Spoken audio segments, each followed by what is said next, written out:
Good evening, students.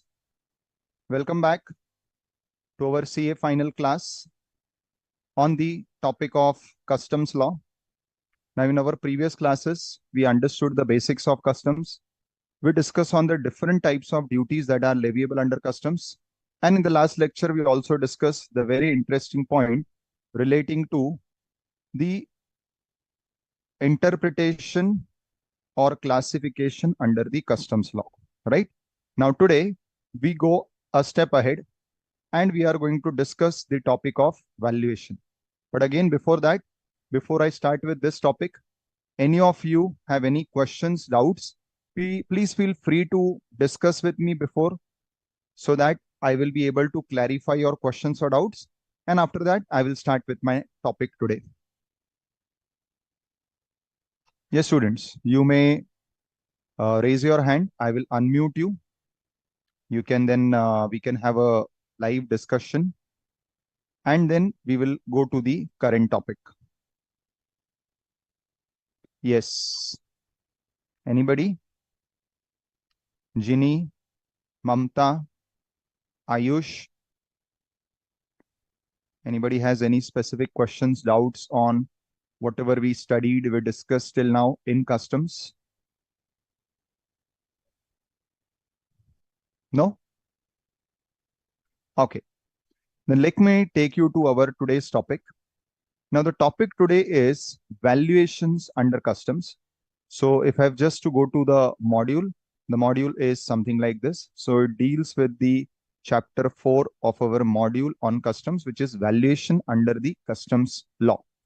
Now, before I come to the valuations in particular, we have to understand that in customs, as on date, duties or taxes are calculated by two methods. So there are two methods presently of computing the customs duties. The first is the specific method and the second is the ad valorem method.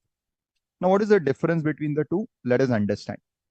Where the duty is computed in relation to the physical attribute of your product, like where the duty rate is given per kg or per liter or per piece or per bag, or in case of like cigarettes, the length of the cigarettes. In such a case, the duty is linked with the physical attribute.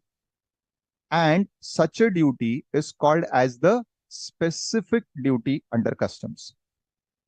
Other than this, the second way of computing the duty, which is common with other taxes also, like in case of GST also, excise also, service tax also, VAT also, it is the ad valorem duty.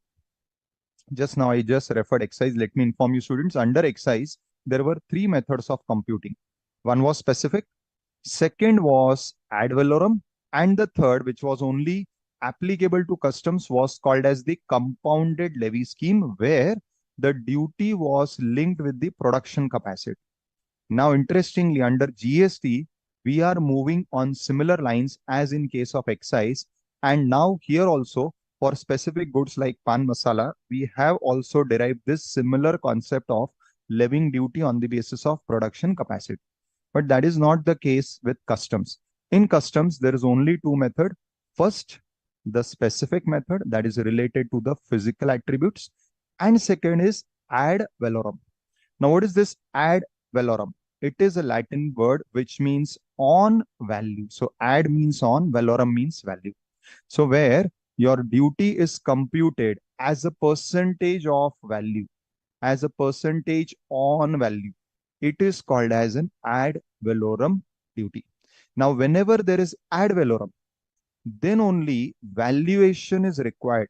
If there is no ad valorem, if it is specific, valuation chapter will not be required. So remember this also, that valuation will be required only where the duty is expressed as a percentage and it is linked to the value. Fine, students? Okay. Anybody has any questions, doubts before I take ahead my session? Yes, Madhavan, Manoj, anybody? Any questions in general about customs or about any particular aspect of customs?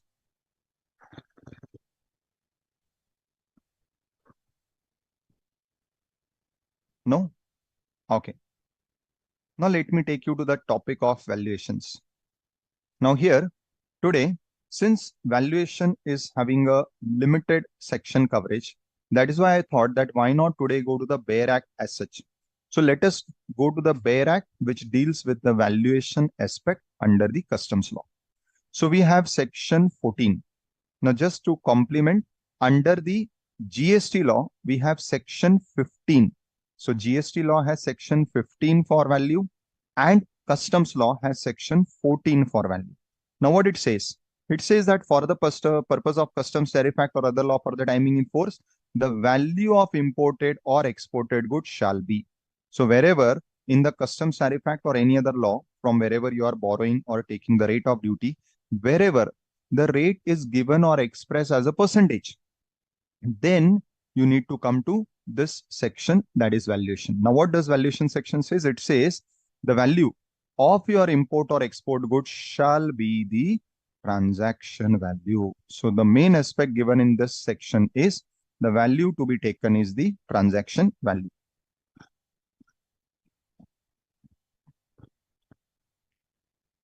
Now, what is this transaction value has been defined here itself.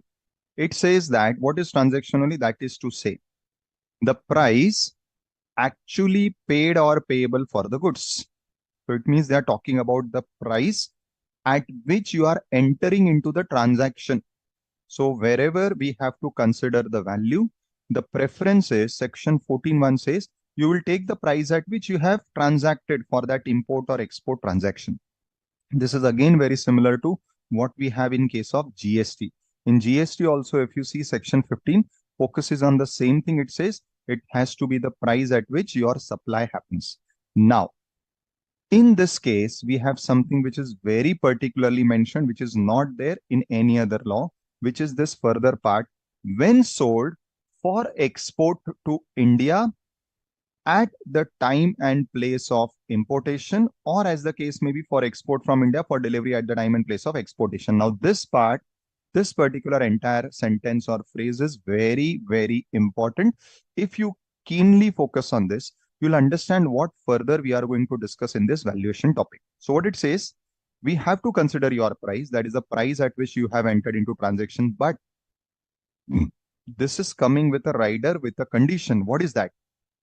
We will only consider the price at which your sales is happening in the course of export to India. In other words, we are talking about from our side, it is import. And secondly, this price has to be the price for delivery at the time and place of importation. These two things are very important. So first aspect of this entire phrase is the price that we have to consider is or should be international price. It cannot be domestic price because these goods may be sold in the country of exportation also, and later on after import they will get sold even in the country of importation, that is India. But we don't want your local prices. We are doing customs valuation, so we exclusively want the price to be the international transaction price, that is when these goods are transacted internationally.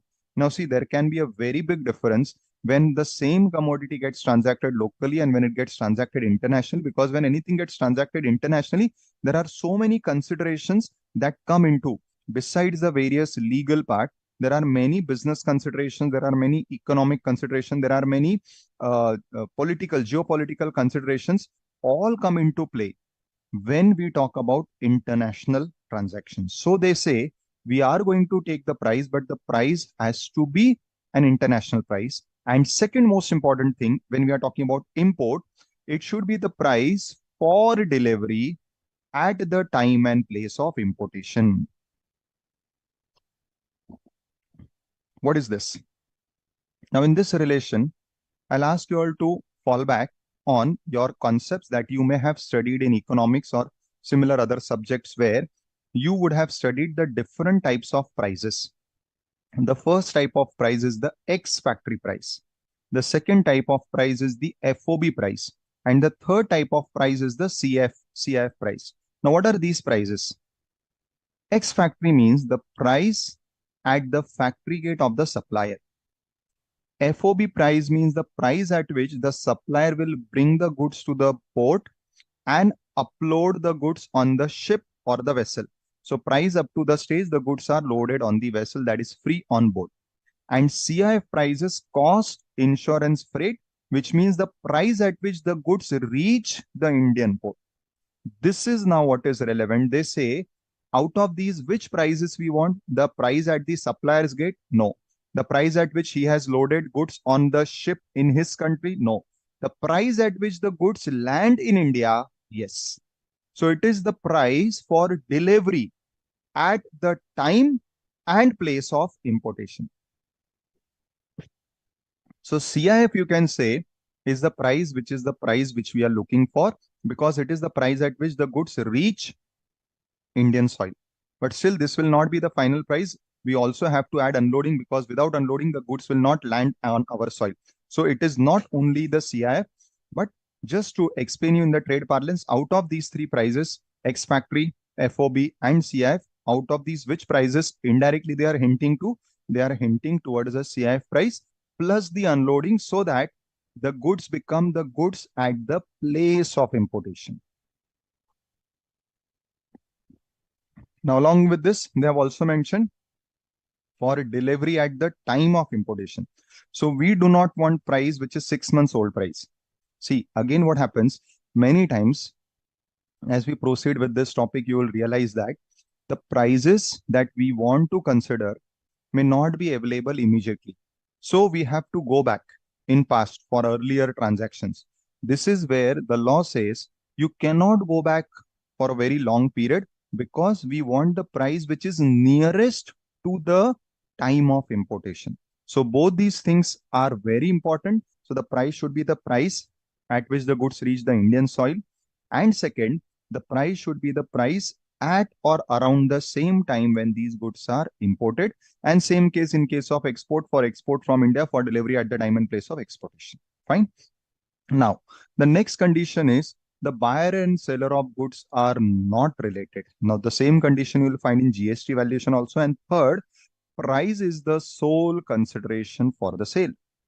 This again the condition you will find in the GST law also. So these two conditions are similar. Buyer seller not related, price is the sole consideration. Now further what they say, in customs valuation, they say subject to such other conditions as may be specified.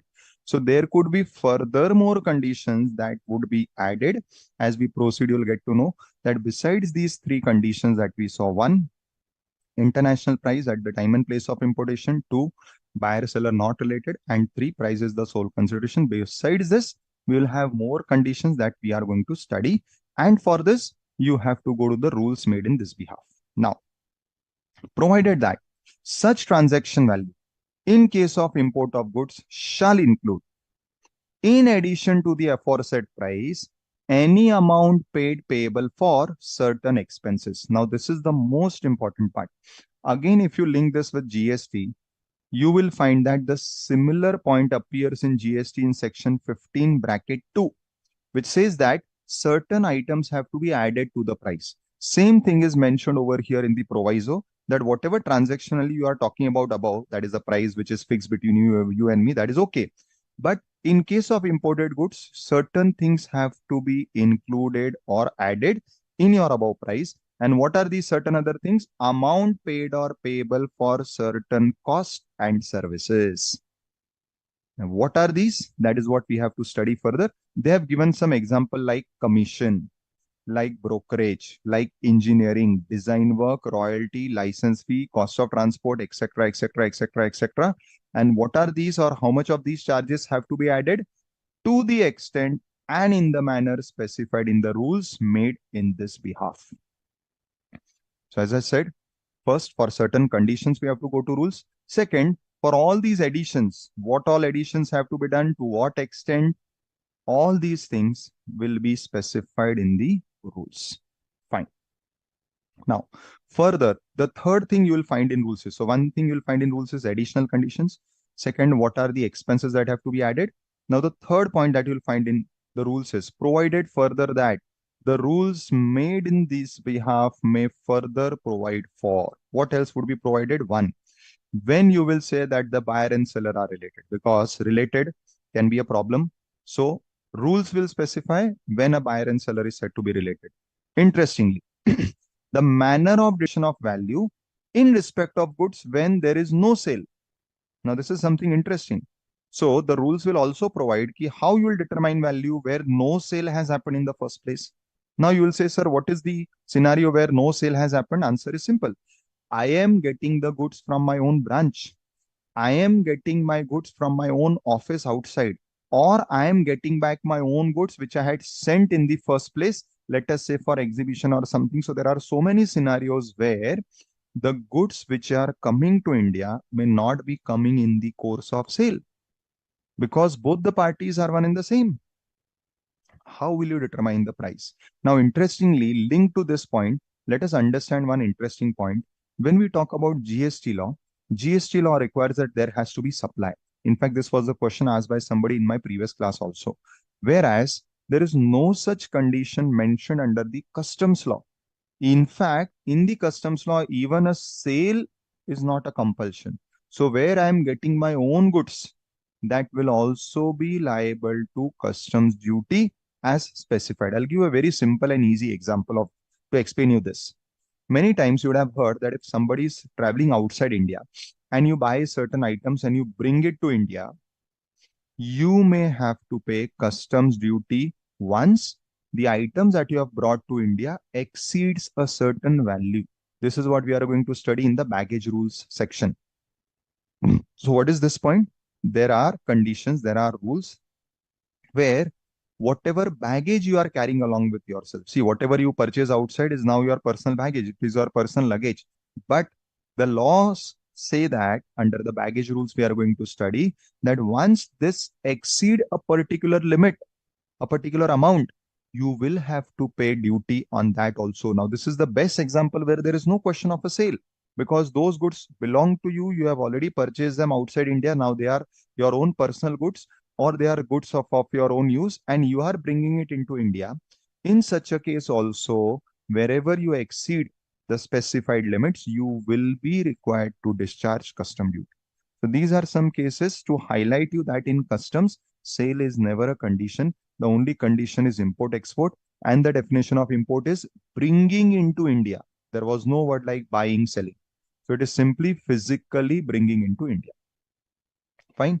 So further rules will be providing how to determine value where there is no sale or where the buyer and seller are related. Now, we don't want that the buyer and seller should be related, but there is a possibility that they may be related.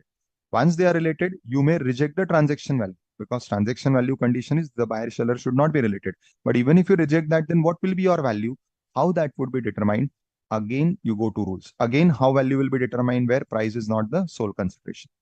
Next, the manner of acceptance or rejection of value declared by the importer exporter. Now, this is again a very crucial point in relation to which there are some specific rules made. Now, what is this point dealing with? Let us understand.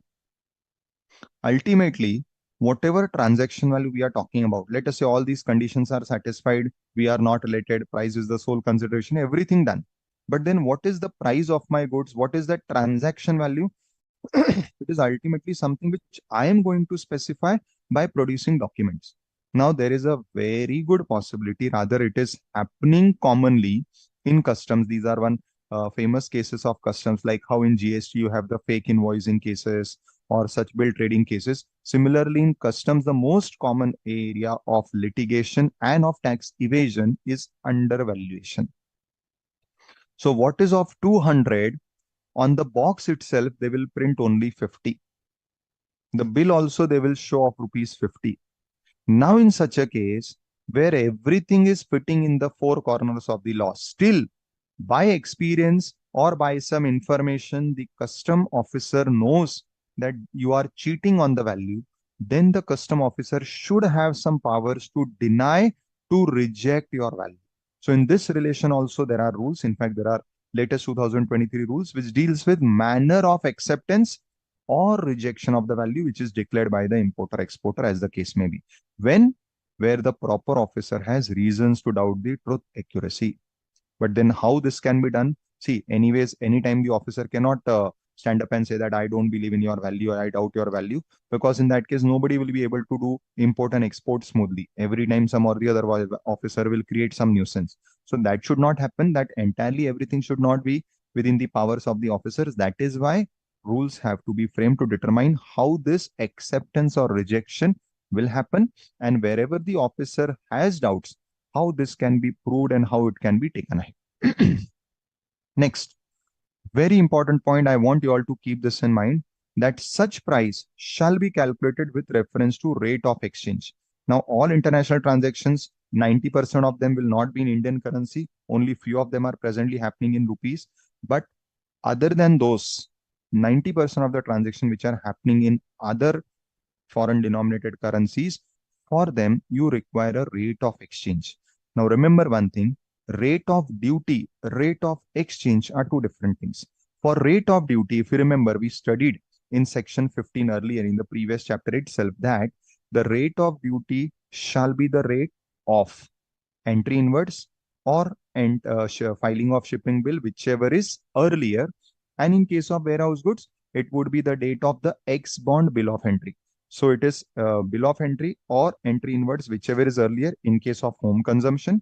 And in case of warehouse goods, it would be the bill of entry which is filed after warehousing, which is called as ex bond bill of entry. But that was for rate of duty. For rate of exchange, there is no such rule of earliest. It simply says it will always be the single date, the date on which the bill of entry is presented under section 46. That is what is the first bill of entry is filed. So even in case of warehouse goods, where you take the rate of duty of the second bill of entry, but in that case also the rate of exchange will be taken of the first bill of entry. So keep this in mind, the difference between rate of exchange, rate of duty. So rate of exchange will always be one. It will be the date of filing of the first bill of entry. Whereas in case of shipping bill or bill of export, that is in case of export, it would be the shipping bill or bill of export presented under section 50. Fine. Now, all this was given in subsection 1. What does subsection 2 says? Before that, let me take you to one more point relating to rate of exchange. So we already saw above in this proviso that rate of exchange will be on which date? It will be on the date of filing the first bill of entry in case of imports. But the question is, whose rate of exchange? Because at a given point of time, you get rate of exchange from share market also. You have rate of exchange decided by RBI also. You have rate of exchange decided by the money exchange dealers also. Now, out of this, which rate of exchange you would be taking? So that is also specified in the law itself. They say first it is the rate of exchange which is fixed by the board, that is the CBIC. Or where they are themselves not fixing the rate, then they will tell you the manner in which this rate has to be taken or whose rate has to be taken. So if they say that you take RBI rate, you'll have to take RBI rate. If they say you have to take the stock market rate, you have to take the stock market rate. Normally this doesn't happen. They provide their own rate.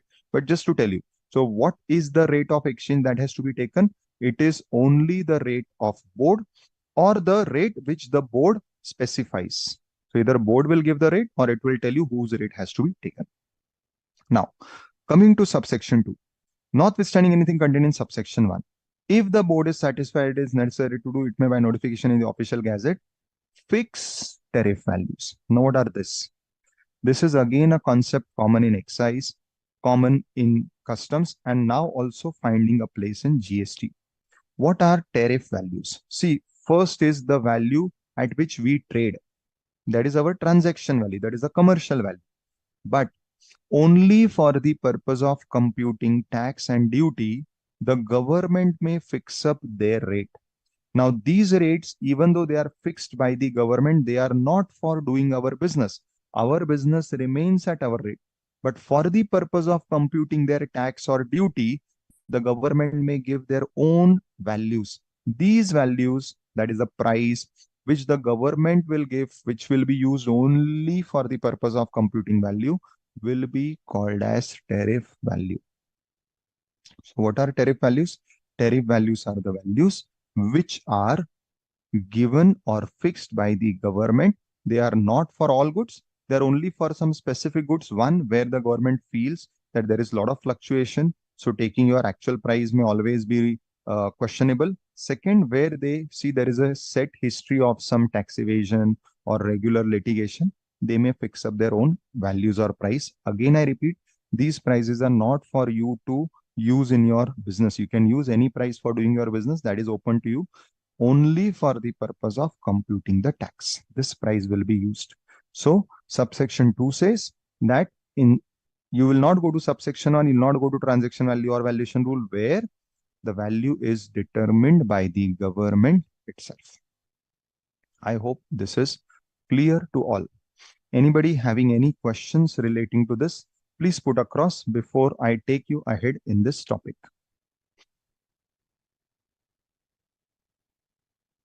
Students, anybody has any questions on any of these aspects? Ayush, Madhavan, Nilay, Mamta, anybody? Good evening, sir. Good evening, Mamta. Please tell me. Sir, here we are saying buyer and seller are related person. Which type of relation here, sir? That is what we are going to study, Mamta. See, here we studied that what will be called as related person. All these things we are going to now study in the rules. So your question is valid. What type of relation? That will study in the rules. Right? Okay, sir. Yes. Anybody else? Any further questions, students? Sir, could you please explain again the concept of rate of duty in short, so that we can have a comparison of rate of exchange and rate of duty? But a rate of duty is like you have to pay duty at 10%, 20%, 18%. That is rate of duty. Okay, And rate of okay, exchange is $1 is 80 rupees. That is rate of exchange.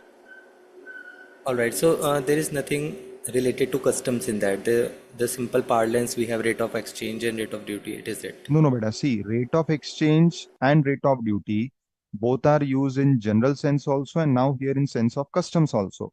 Like when I'm here saying rate of duty, I'm talking about rate of customs duty. So you have the basic custom duty, you have the IGST, you have the custom surcharge and cess. We are talking about those rates. So here when I'm talking about rate of duty, I'm talking about the rate of duty of customs. Right, beta? Yes, sir. So one more thing, sir. In the previous classes, one of the concept you have explained was related to something date, like the transaction date, where the goods were in the warehouse, and before taking out the goods out of the warehouse, there is a sale, and the sale was Indian sale, and still that was being considered. So could you please repeat again that concept? See, that point was, let us say I brought the goods, I imported the goods, my goods are lying in warehouse. And I have not yet cleared it from customs. So they are lying in customs warehouse, applying the custom warehousing procedure. Now, in the meantime, you who is the buyer comes to me asking for the same goods. So I tell you, okay, Ayush, give me some time. I'll file bill of entry. I'll clear the goods from customs and then I'll give it to you. You say, no problem, sir. If your goods are kept in customs warehouse, I'm okay. I will buy the goods as it is now so that let the goods remain in customs. Whenever I need, I will go and take it from customs, but you sell it to me today. So today I'll be selling you those goods by making bill of supply in terms of GST because it is a scheduled transaction. So I'll make a bill of supply. I'll sell the goods to you. Now the goods are still lying in the customs warehouse. They are still not yet cleared from the customs. Now the goods belong to you. Now when you are going to clear the goods in future from the customs, what we studied was which value would be taken. So there they had mentioned that in such a case, the value, there are two values. One, the price at which I imported from outside India, that was the one value. Two, the price at which I sold to you. So they said we will take the last of such price, that is the price at which I sold to you. So when you are going to get the goods cleared, at that time, whatever is the value, that value would be considered. So it becomes the price which I have charged to you. I hope this is clear, Ayush.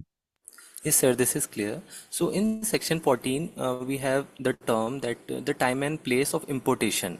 So Exactly. So now this how, is matching with this. Now this is matching with this. Now you first ask your question, then I'll clarify.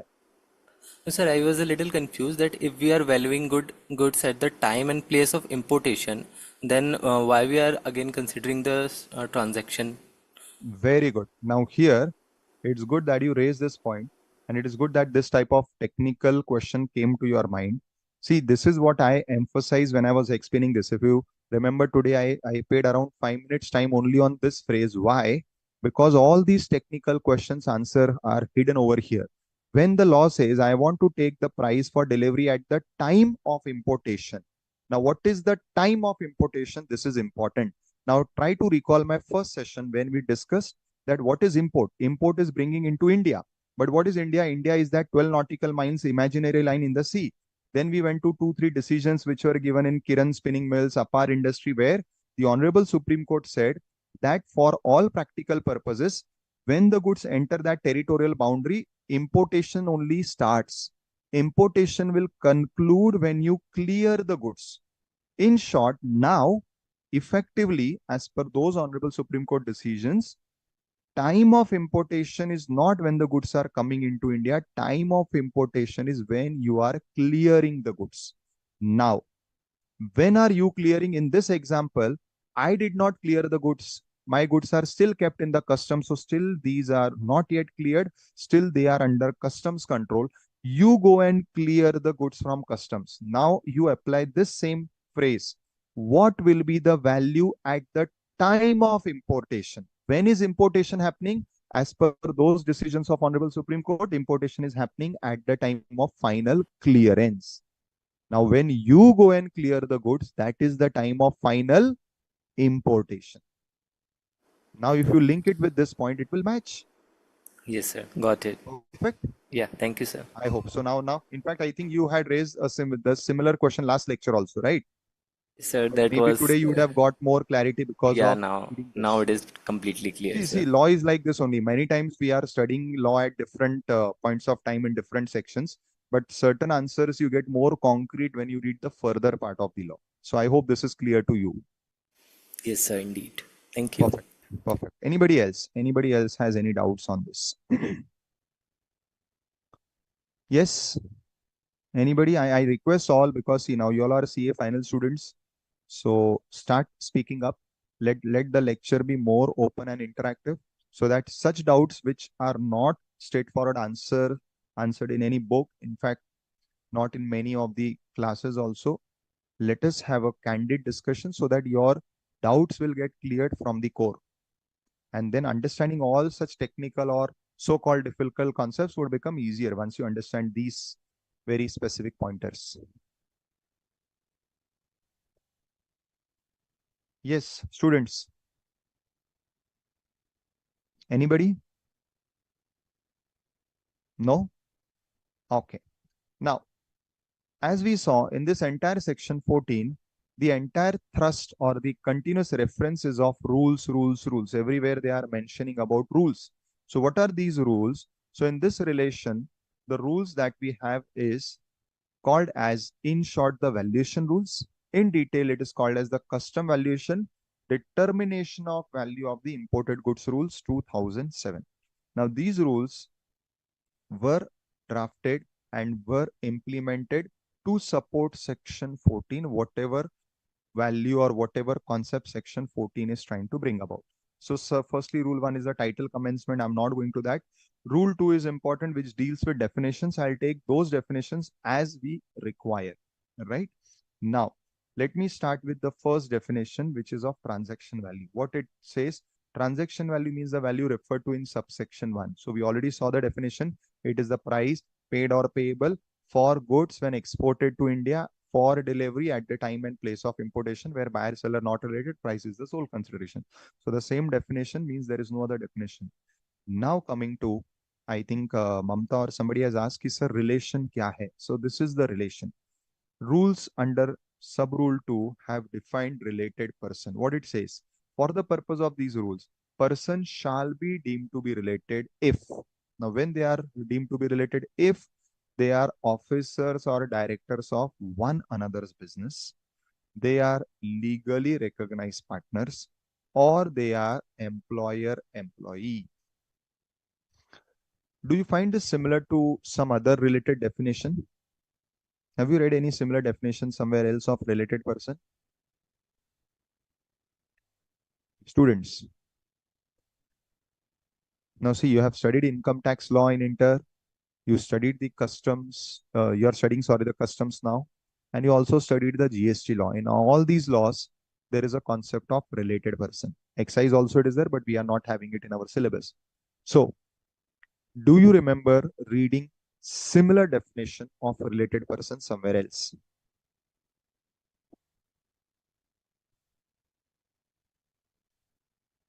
Yes. Is it not there in the GST law also? Same definition under section 15 over there, where over there we are studying section 15 for the purpose of valuation. Over there also there is a related term, and the definition of related is very similar to what we are discussing here, right? So at least these 3 points are in verbatim same. Now further, what is given? Point 4.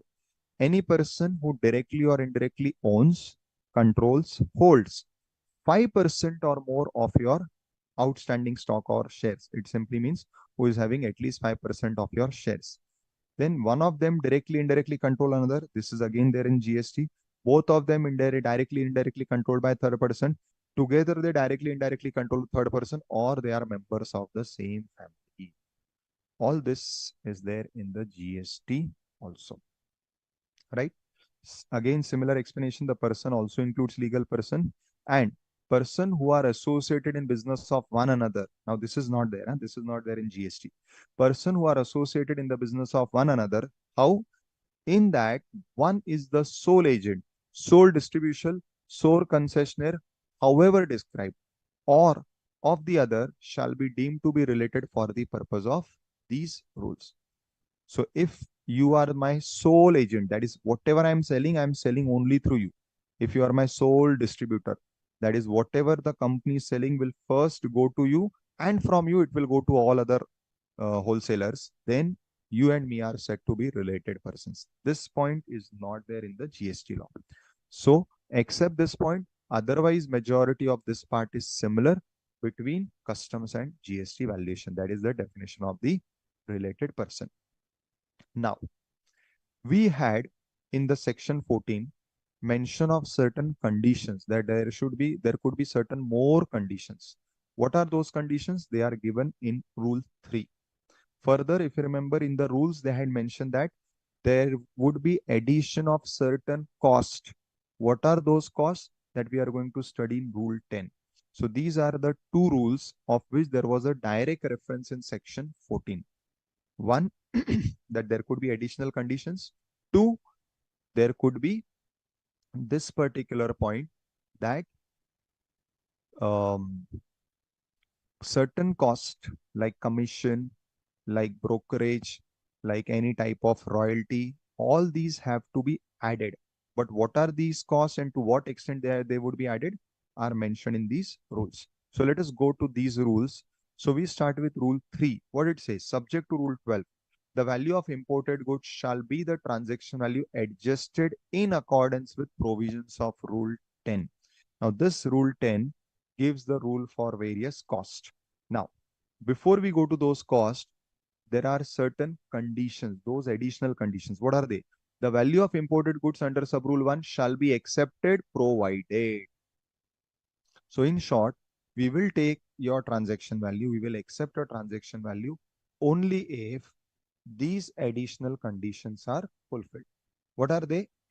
First, there is no restriction as to the disposition or use of the goods by the buyer. So first condition that should not be there is I means let us say I'm the seller, you are the buyer in India, you are the importer in India. I should not put on you any condition about how you can use the goods. Means what? I should not say that, let us say, if I'm selling you a particular brand of car, I should not say you cannot use the car for personal use. I cannot say you cannot use the car on this particular day or this particular route. I cannot put any such restriction. Otherwise, see, whenever there are such restrictions about the use of a particular thing, then definitely the value is impacted. Whenever you will buy anything which has so many restrictions, you will not be ready to pay the full price. So practically, this particular condition will not be accepted. And if any such condition is put, then whatever value you have fixed will be rejected. We'll find the value by our method, that is the valuation rules. So these are the additional conditions put so that your transaction value can be taken as the final value. So first restriction is there should be no condition or restriction on the disposition or use of the goods by the buyer other than some conditions. Now, these conditions which are practically or legally acceptable, only these conditions are allowed. Other than these, no condition should be imposed. What are these conditions? First, which condition will be allowed?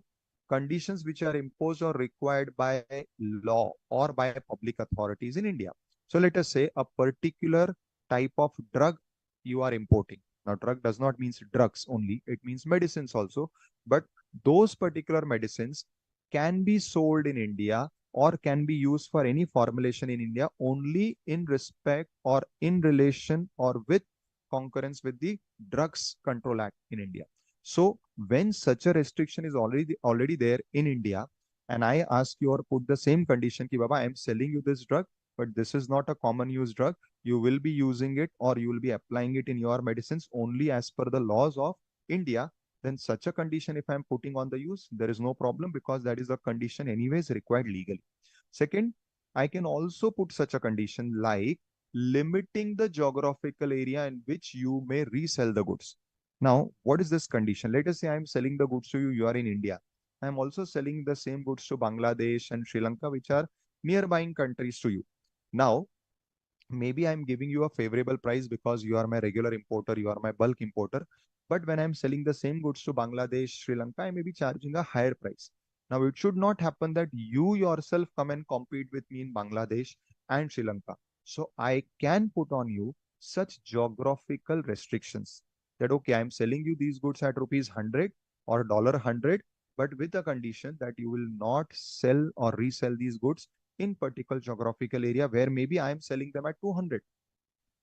Otherwise, you will buy from me at 100 and sell there at 150. So that will not be a good thing because then my market over there is getting disturbed.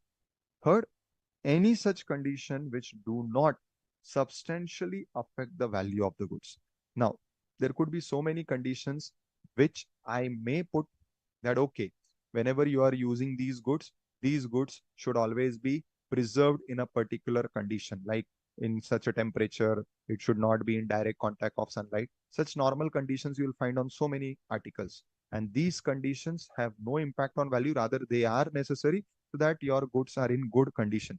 So when I also am putting such conditions on you that whenever you are using my goods or whenever you are keeping them, you have to follow these restrictions. Such restrictions are allowed because they do not have any impact on the value.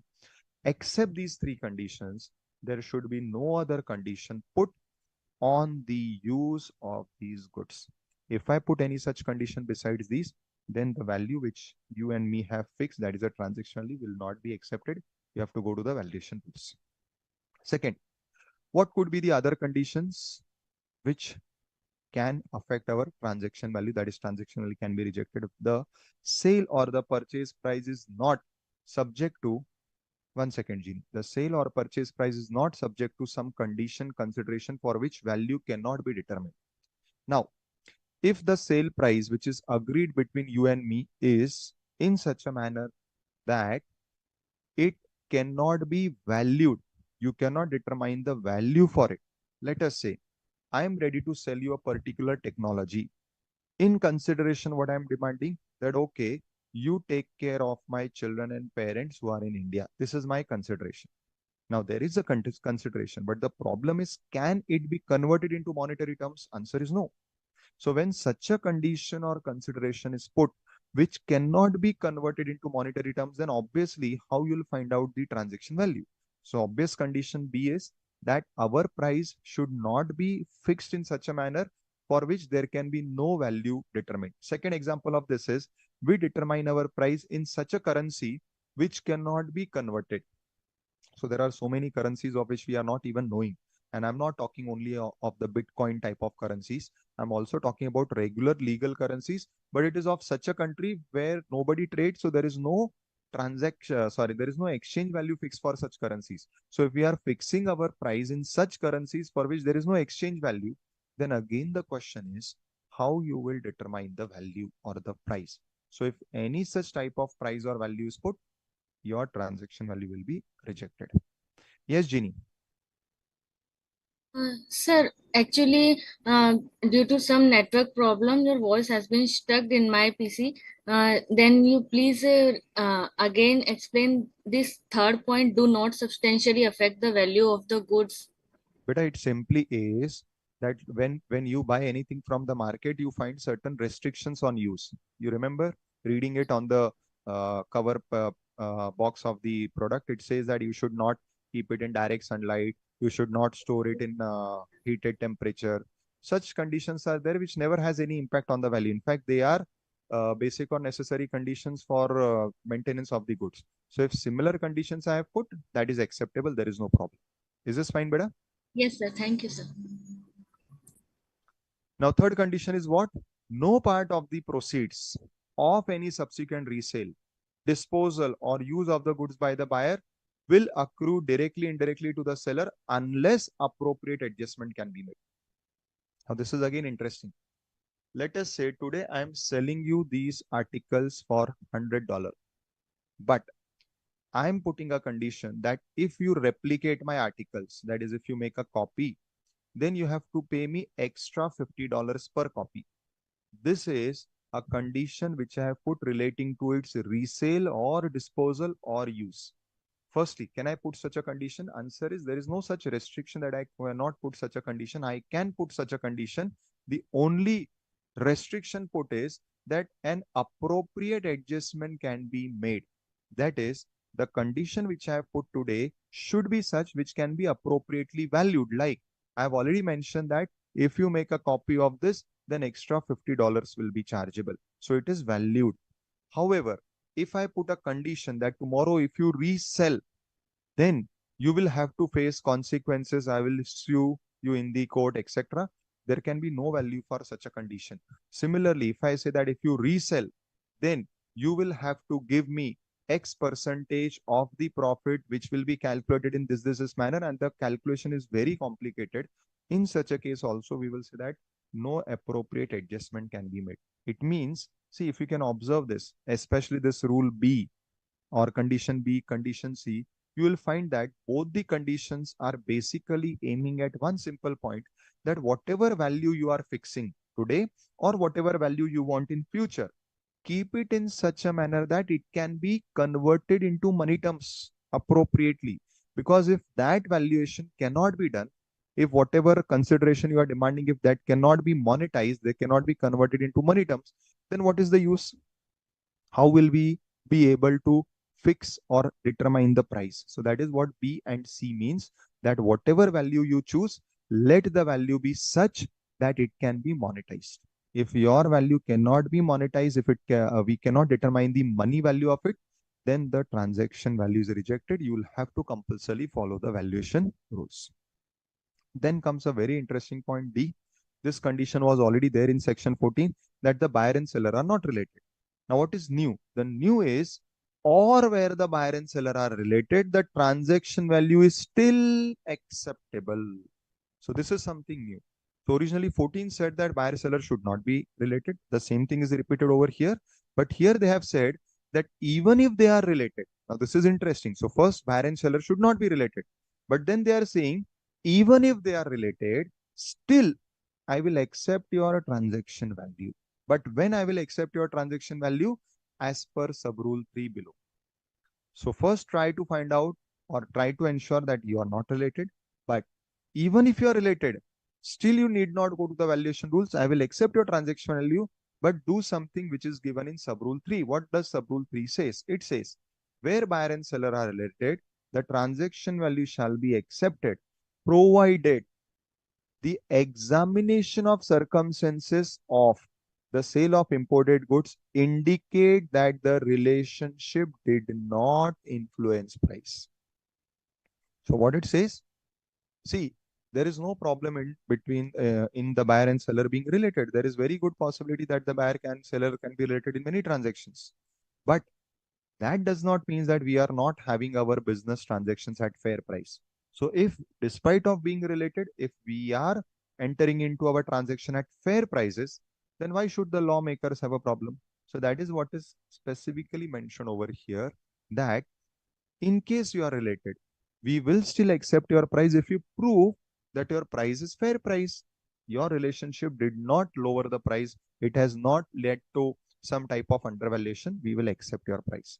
Further, in a sale between related person, the transaction value shall be accepted whenever the importer demonstrates that the declared value of the goods being valued closely approximates to one of the following values. So, point A says you have to prove that your relationship did not affect the price.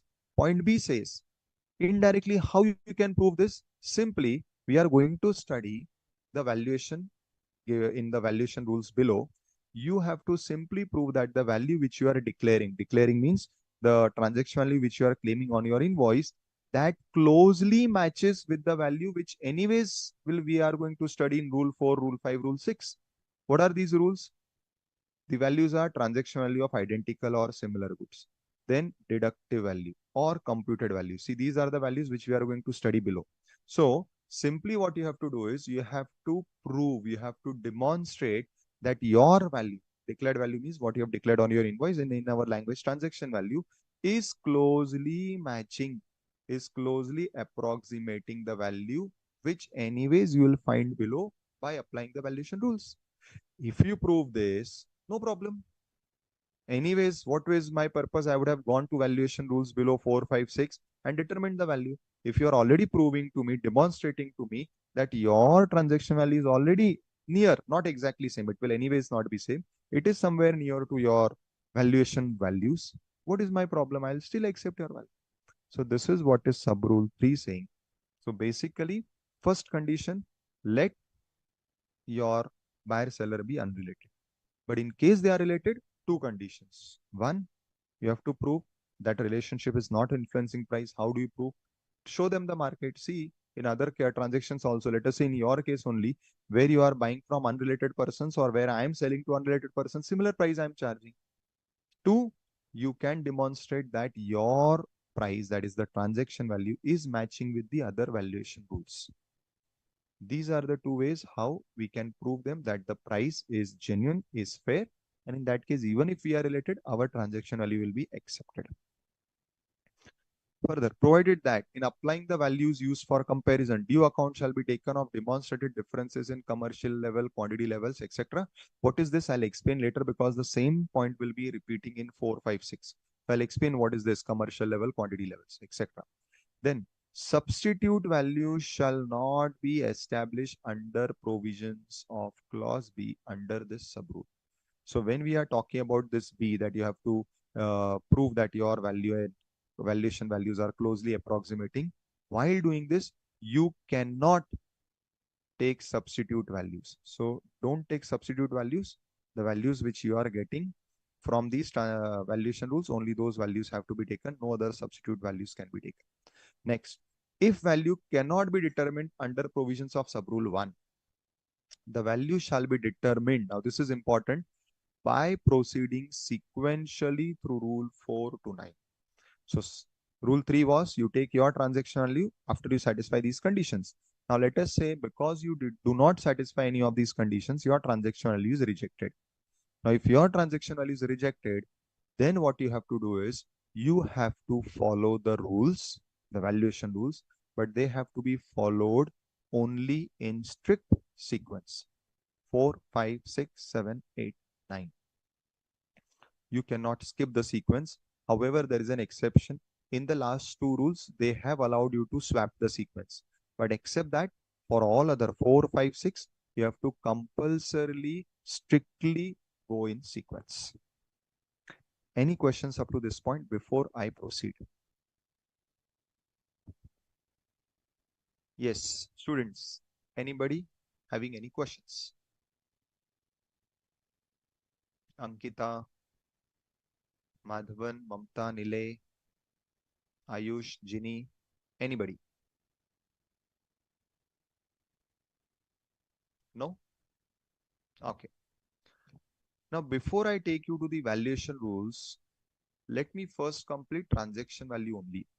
Now, you'll say, sir, what is left in transaction value? What is left is a very important rule, that is rule 10. What is rule 10? Even in the valuation section, that is section 14, we studied that in your transaction value, you have to compulsorily add certain cost. You have to compulsorily add certain prices or certain services, and these have to be added to a particular limit, to a particular extent. What is that? That is what is given in rule 10. So let me first take you to rule 10 before we come to the valuation rules. Now, what is rule 10 saying? It says that in determining the transaction value, so whenever you are taking the transaction value, there shall be added to the price actually paid or payable for the imported goods these items. First, the following, to the extent they are incurred by the buyer but not included in the price. Now, please understand this. These are the prices or the cost which the buyer, that is you, are incurring, and it is not yet included in our price. Now, there is a very good possibility that because you are incurring, obviously it is not part of the price in the first place. So I have not charged it, I have not billed it in my transaction value, and you are incurring it separately. Now, what are these items which has to be added is first, commission and brokerage except buying commission. So if there is any commission or brokerage that you are incurring in relation to this particular transaction, that commission has to be included. Now they are saying, but buying commission will not be included. Now, what is a buying commission? I personally feel they have used a wrong terminology. They should not have used the word buying commission because that is giving a wrong impression. In fact, you are buying only the goods. So maybe for this buying, you would have appointed an agent, and whatever commission you are paying is actually includable. But when they say except buying commission, it gives an impression that that commission is not includable, but that is wrong. So what is buying commission? See, buying commission over here means I am a foreign supplier. Let us say I am a person from Germany. I am a specialized machine manufacturer. Now you are looking to buy for that particular type of machine, but you do not know who is the best supplier. Also, it is not practically possible for you to come to Germany and search, because how will you find out in Germany who is the best supplier? So there are proper agencies who help you do this. So you appoint a person who is in Germany, whose role is only to do one thing for you, is search a proper supplier for the goods that you want to import. So he is the person who is appointed by you only once. That is at the first time when you want to search a supplier. Once he connects you and me, his role is over. He will never be in picture. Now in future, whether you buy from me, you buy one piece or you buy 100 piece, he has nothing to do. He is not going to take commission for every pieces that you buy from me. He is not going to take. His commission or his charges are only limited to connecting you and me. Now, when such a thing happens, whatever commission, whatever charges you are paying to him is called as the buying commission, which is not included. Why? Reason also you should understand. It has no relation to this particular import, because this particular commission will be changing the which commission, like the commission that you are paying to a broker. Normally what a broker do, broker arranges a deal, and whatever you buy, you pay some percentage of that to the broker, which keeps on changing depending upon how much you are buying. But this buying commission, which I just explained, will never change because it is paid only once. It is paid only to identify the appropriate seller in the foreign country. This has no connection with this particular import or future imports. So your import may be of 1 unit or 100 units. His buying commission or his commission charges are same. That is why, since it has no link with your present import, the law says we will not include it. But the commission which you pay, which normally we call as commission and brokerage, which is generally linked with the price, linked with the value. Generally, it is in percentage terms like 0.5%, 1%. So the more you are buying, the more is the value, the more commission you pay. That has to be included. Second, if there are any containers, the cost which you incur in relation to containers, and they are treated as being one for custom purposes with the goods in question, means what? They are integral, they are related to the goods. Without these containers, the goods cannot come to you. Such container charges will also be included. Second, cost of packing. So whatever packing charges in addition to price, if there is any, that will be included. Now see, these are all linked cost. Linked cost means whenever you are making any import or whenever you are buying anything, these costs are linked with that. Container charges, packing charges, all these have to be included. Now comes something very special. Now these are regular costs. We have seen this in general trade also. What is special is this: the value apportioned as appropriate of following goods and services which were supplied directly or indirectly by the buyer free of charge or at reduced cost. Now this is something interesting. What is this? Let us try and understand. So what is this item? So let us say you have asked me to supply you a particular gadget. The chip required in that gadget is something which you are going to provide to me. I will make the entire gadget, but the chip required in that gadget will be supplied by you, or you will appoint a person from whom the chip will be coming to me, and the price of that chip or that particular item is borne by you. In short, I am not going to include it or bill it in my goods. It means these chips are provided to me by you free of cost. In such a case, when I am selling you this gadget, obviously in the price of the gadget which I am putting on the invoice, the value of this chip is not there. The law says we want the complete value of the goods. So even if some part of these goods, some component, some type of material, or some type of this chip is provided by the buyer only to the supplier, and the buyer has asked the supplier to install it, use it while making these goods and supply it to the buyer, then the value of this, even though not included in my price, and obviously it will not be included because you have provided to me free of cost, you have not charged it to me. So in such a case, in my bill amount, it is not included. But when we are doing customs valuation, the value of this chip has to be added. So those items will be added which are provided free of cost by the buyer directly or indirectly, and they have to be used in connection with production and sale of these goods which I am sending. That is, for me it is export, but for you it is import. Now what are these items for which value has to be included? One is the material components parts, like I gave you example of chip. Second is certain tools, dies, molds. Now for these tools, dies, mold, what you have to take is, you have to take the apportioned value. See, tools are such that it may be used for manufacturing some 1 lakh pieces. Now today I am only supplying you 10,000 pieces. Now if you have sent to me certain tool, certain die, certain mold, which I will be using in manufacturing your product, and the life of this tool die is, let us say, 1 lakh pieces, and the value of this tool or die is, let us say, rupees 1 lakh. Then I will apportion this value, and today since I am supplying you 10,000, the apportioned or the proportionated value comes to rupees 10,000. That much will be added to the transaction value. Or third, material consumed. So it could be material component, it could be tools, dies, or it could be consumables. So any of these items which you have sent to me, maybe from India or from any other place, which is sent to me free of cost, and the condition is it should be used in connection with the production of your goods. And obviously I have not included in my value the price of these goods. Obviously I will not include because you have provided to me free of cost. So the simple logic is, we want the complete value of the goods when they are imported into India. So such things will have to be added.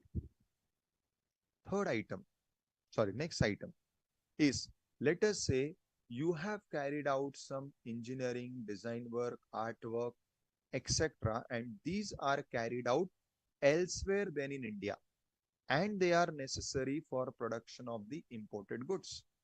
Now again, what is this?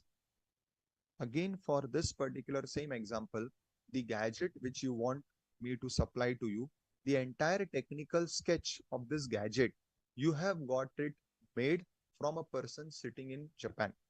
So the sketch, the technical diagram was made by that person. The diagram came to me, I am the person in Germany. I made that particular gadget according to that diagram and supplied it to you. Now, again, I am only supplying the gadget. But for making the gadget, some type of artwork, design work, sketch work, or some type of engineering work was required, which was not done by me. It was done elsewhere, and it should be done elsewhere than in India. Why? Because we want value of imported goods. If something is already done in India, why we should pay price on duty on that? So the development artwork was done in Japan. That design were sent to me. I use those designs while making these goods, and now I'm supplying the goods to you. Then again, the value of these development design work will also be added, and the value will be the final taxable value. Next, similarly, royalty license fees relating to the imported goods that the buyer is required to pay have to be added. Again, the value of any part of proceeds of subsequent resale, as I gave you example earlier when I was explaining you that condition, that today I'm charging you $100, but I've said that in future, if you resell, you have to pay me $50. So this 50 is the proceeds of any subsequent resale that has to be included, and all other payments actually made or to be made as a condition of sale of the imported goods by the buyer to the seller or by the buyer to a third party to satisfy the obligation of seller. So anything other than this price, I am asking you to pay to me, or on my behalf, I'm asking you to pay to a third person. And all this payment you are doing because of this particular import transaction. In short, in some way or the other, you are paying me for these goods only, but by some other manner. Now, if any of these things are there, all this has to be added in the transaction value to determine the final taxable price. This is what is the important aspect. Now, here comes the sub rule 2, which is very important. Why? Sub rule 1, whatever we saw, is optional. Optional means not optional in the sense, means it may or may not be there in every case. Only when any of the conditions exist, you will add them. If none of those conditions exist, you will not add them. But sub rule 2 is something which will compulsorily be added in all cases. So you have to compulsorily come to this rule 10. Rule 10, sub rule 1 are specific items. If any of the conditions are present, you will add. Otherwise, you will not add. But sub rule 2, compulsorily you have to add, because these are compulsory additions. What are these? What it says: for the purpose of subsection 1 of section 14, that is for the purpose of transaction value and these rules, the value of imported goods shall be the value of such goods for delivery at the time and place. So we already saw this. So we want the value at the time, for which we just had a discussion what is timing, and now it is about the place.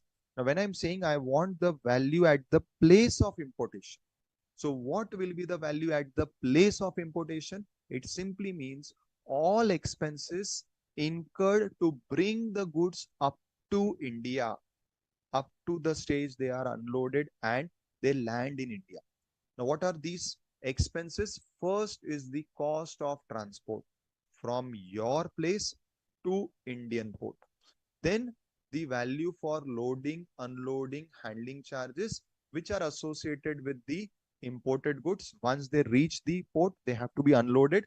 There is cost of loading, unloading, and handling that will be. And always for all these transport, you always insure the goods. We call it as transit insurance. Again, that transit insurance would be included. So these three costs will compulsorily be added. Slow आ रही है? Okay, अभी ठीक है? हाँ. So I was saying these three costs would be compulsorily added. Why these three costs would be compulsorily added? Because remember this, we want the price for delivery at the time and place. So the main point is, if you want the price up to the place of importation, so it means all expenses to make the goods reach your place of importation have to be added. So it will include the transportation cost, which we normally call as freight. It will include the transit insurance, and it will also include the loading, unloading, handling charges.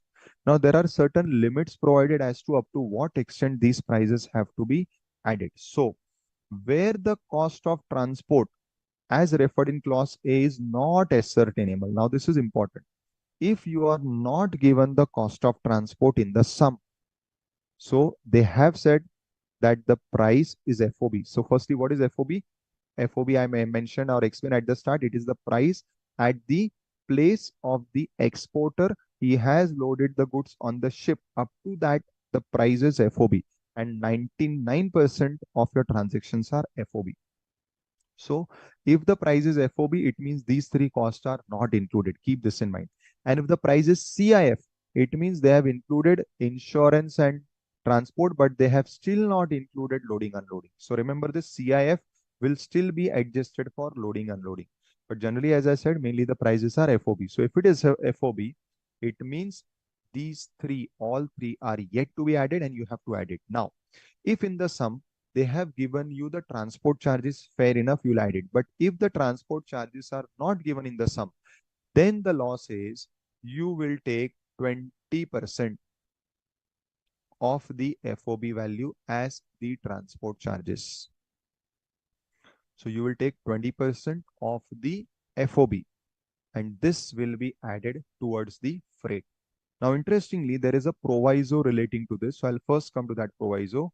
Provided further that in case of goods imported by air, so where your transportation is happening through air, now they are putting an interesting condition where the cost referred to in clause A, that is transport cost, is ascertainable.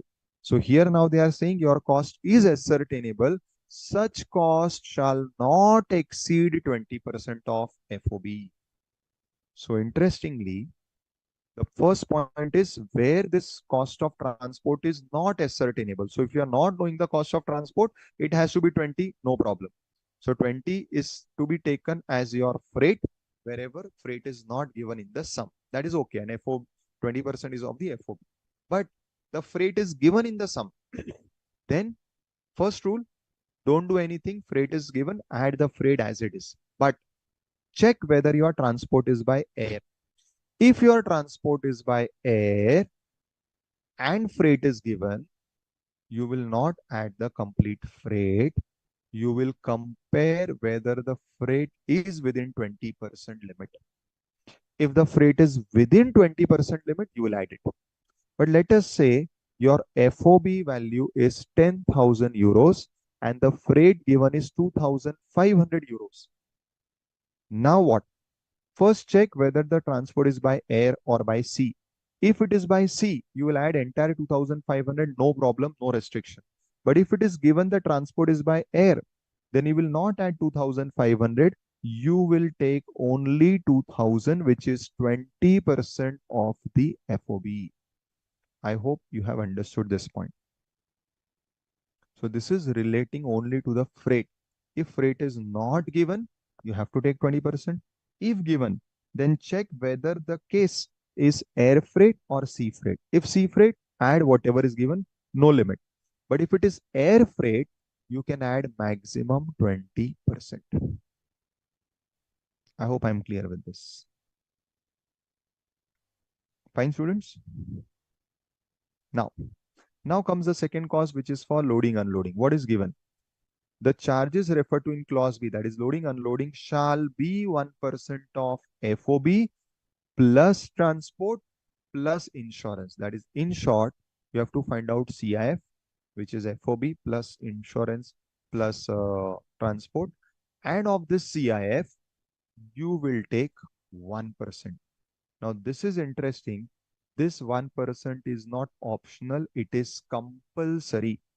So whether in the sum, loading, unloading is given, not given, whether it is sea or air, in all cases, you have to compulsorily take 1%. 1% of what? FOB value. Then the cost of transport referred to in clause A and the cost of insurance referred to in clause C. That is after adding the above two costs. That is A and C, which is freight and insurance. So interestingly, for loading, unloading, 1% is compulsory. You don't have to check whether it is given or not in the sum. You don't have to check whether it is sea or air. Compulsorily 1%. In other words, whatever loading, unloading given in the sum, you have to ignore. And you have to take 1%. Then comes the third item, which is insurance. And for insurance, again, similar to what was given in freight, if it is not ascertainable, means where insurance is given, you take the value which is given. But if it is not given in the sum, then you have to take 1.125% of the FOB. So this is something which is very, very important, because as I said, sub rule 1, all these expenses, they may not be required to be added if the conditions given over there are not present, or if these expenses are not there. But this has to be compulsorily added in all cases. Some more clarification is given. Provided also there where the FOB value is not ascertainable. Now you don't know the FOB itself. Then what? The cost referred to in A shall be 20% of the FOB plus cost of insurance for clause I above, and the cost referred to in clause C shall be 1.125% of the FOB of the goods plus cost of transport for clause 3. So what it simply means, see, over there, if you remember, our above percentages 20%, 1.125% was linked with FOB. Now what they are saying, if FOB is not given, then how will you calculate this 20%? This 20% shall be calculated as 20% of FOB plus cost of insurance. And if this again FOB is not given and you want to find out 1.125%, which will be of insurance, it will be 1.125% of FOB plus the cost of transport. So what it simply says is that where these percentages have to be calculated on FOB, and let us say FOB is not given, then what you will do, you will take the value which is given, which may be FOB plus other cost. See, what is the value other than FOB? Other than FOB value is the value of FOB plus other costs, like the CI. So if FOB is not given, then you will take the value which is given, which is FOB plus others. But this practically does not happen. You are always given the FOB. So this particular part is generally not required in our sums in general. Next, provided also that in case of goods imported by sea stuffed in container for clearance at ICD or CFS, the cost of freight incurred in movement of containers from the port of entry to ICD CFS shall not be included in the cost of transport referred to in clause A. So for internal movement, whatever freight is incurred, that will not be incurred, and that is logical.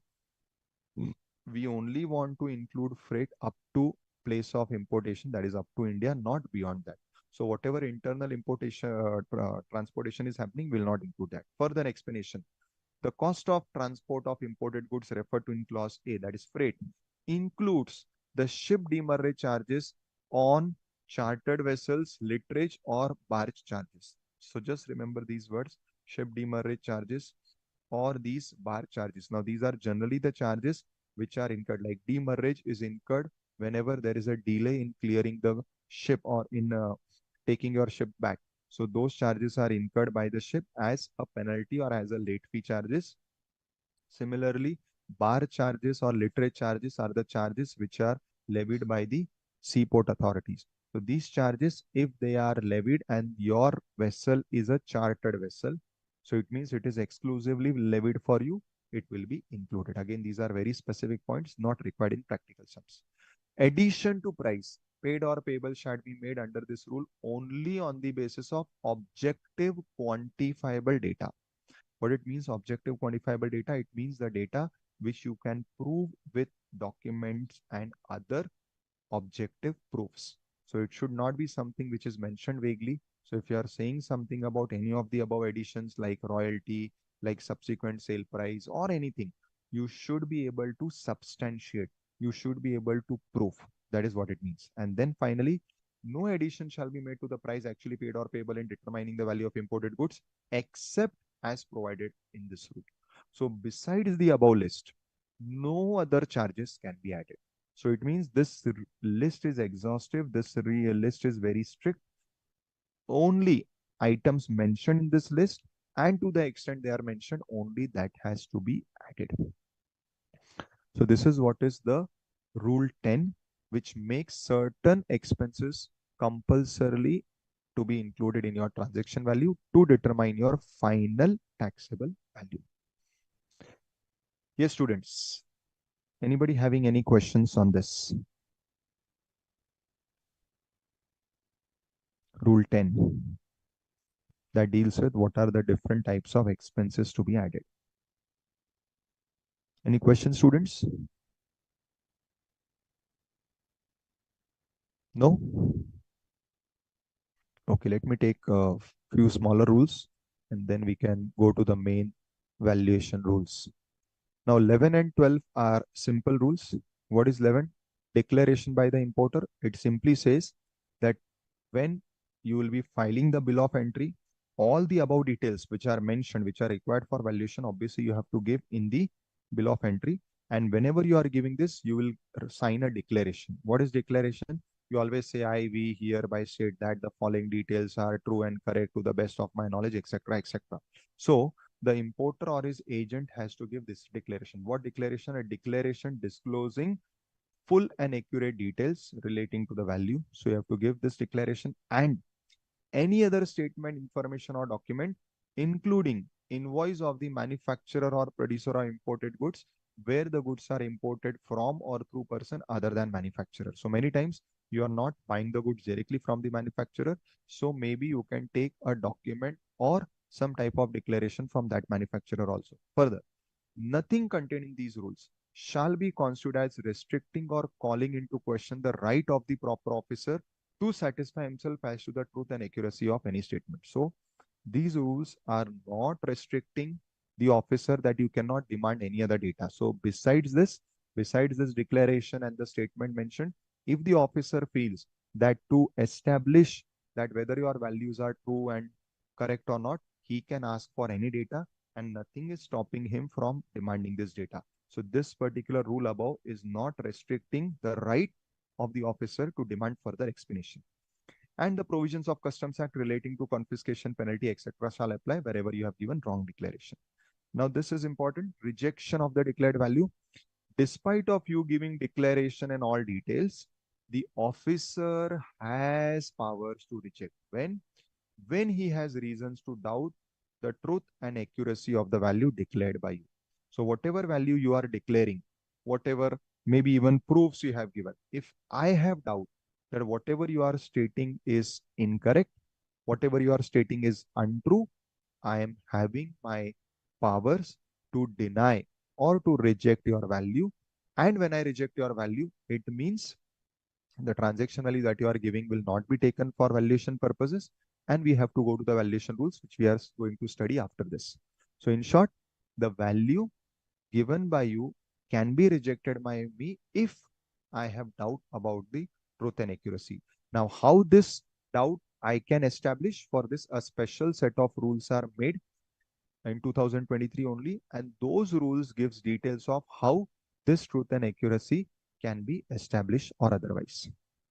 Further, what it further says, at the request of the importer, the proper officer shall intimate the importer in writing the grounds for doubting. So wherever the officer is doubting and he wants to reject the value, as a principle of natural justice, he has to inform to the importer why he is doubting and why it has to be done so that if the importer wants, he can maybe give some clarification or he can remove the doubt of the officer by giving more proofs. So as a principle of natural justice, before the officer denies or rejects the values and details given by the importer, this particular sub-rule says he has to give an opportunity to the importer to give his submissions and clarifications. And further, some explanation is given to this rule, not very important. So now we have to deal with the valuation rules if your transaction value is rejected. Now, broadly, there are 5 rules, but these 5 rules have to be applied, as we discussed earlier, sequentially with some conditions. Fine. But before this rule, let us take a small break. So it is around 7:25. We will take a 10 minutes break and we start at 7:35 with these valuation rules. Is this fine, students? So a 10 minutes break and we rejoin. Fine.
Firstly, anybody has any questions before I land to the valuation rules, students?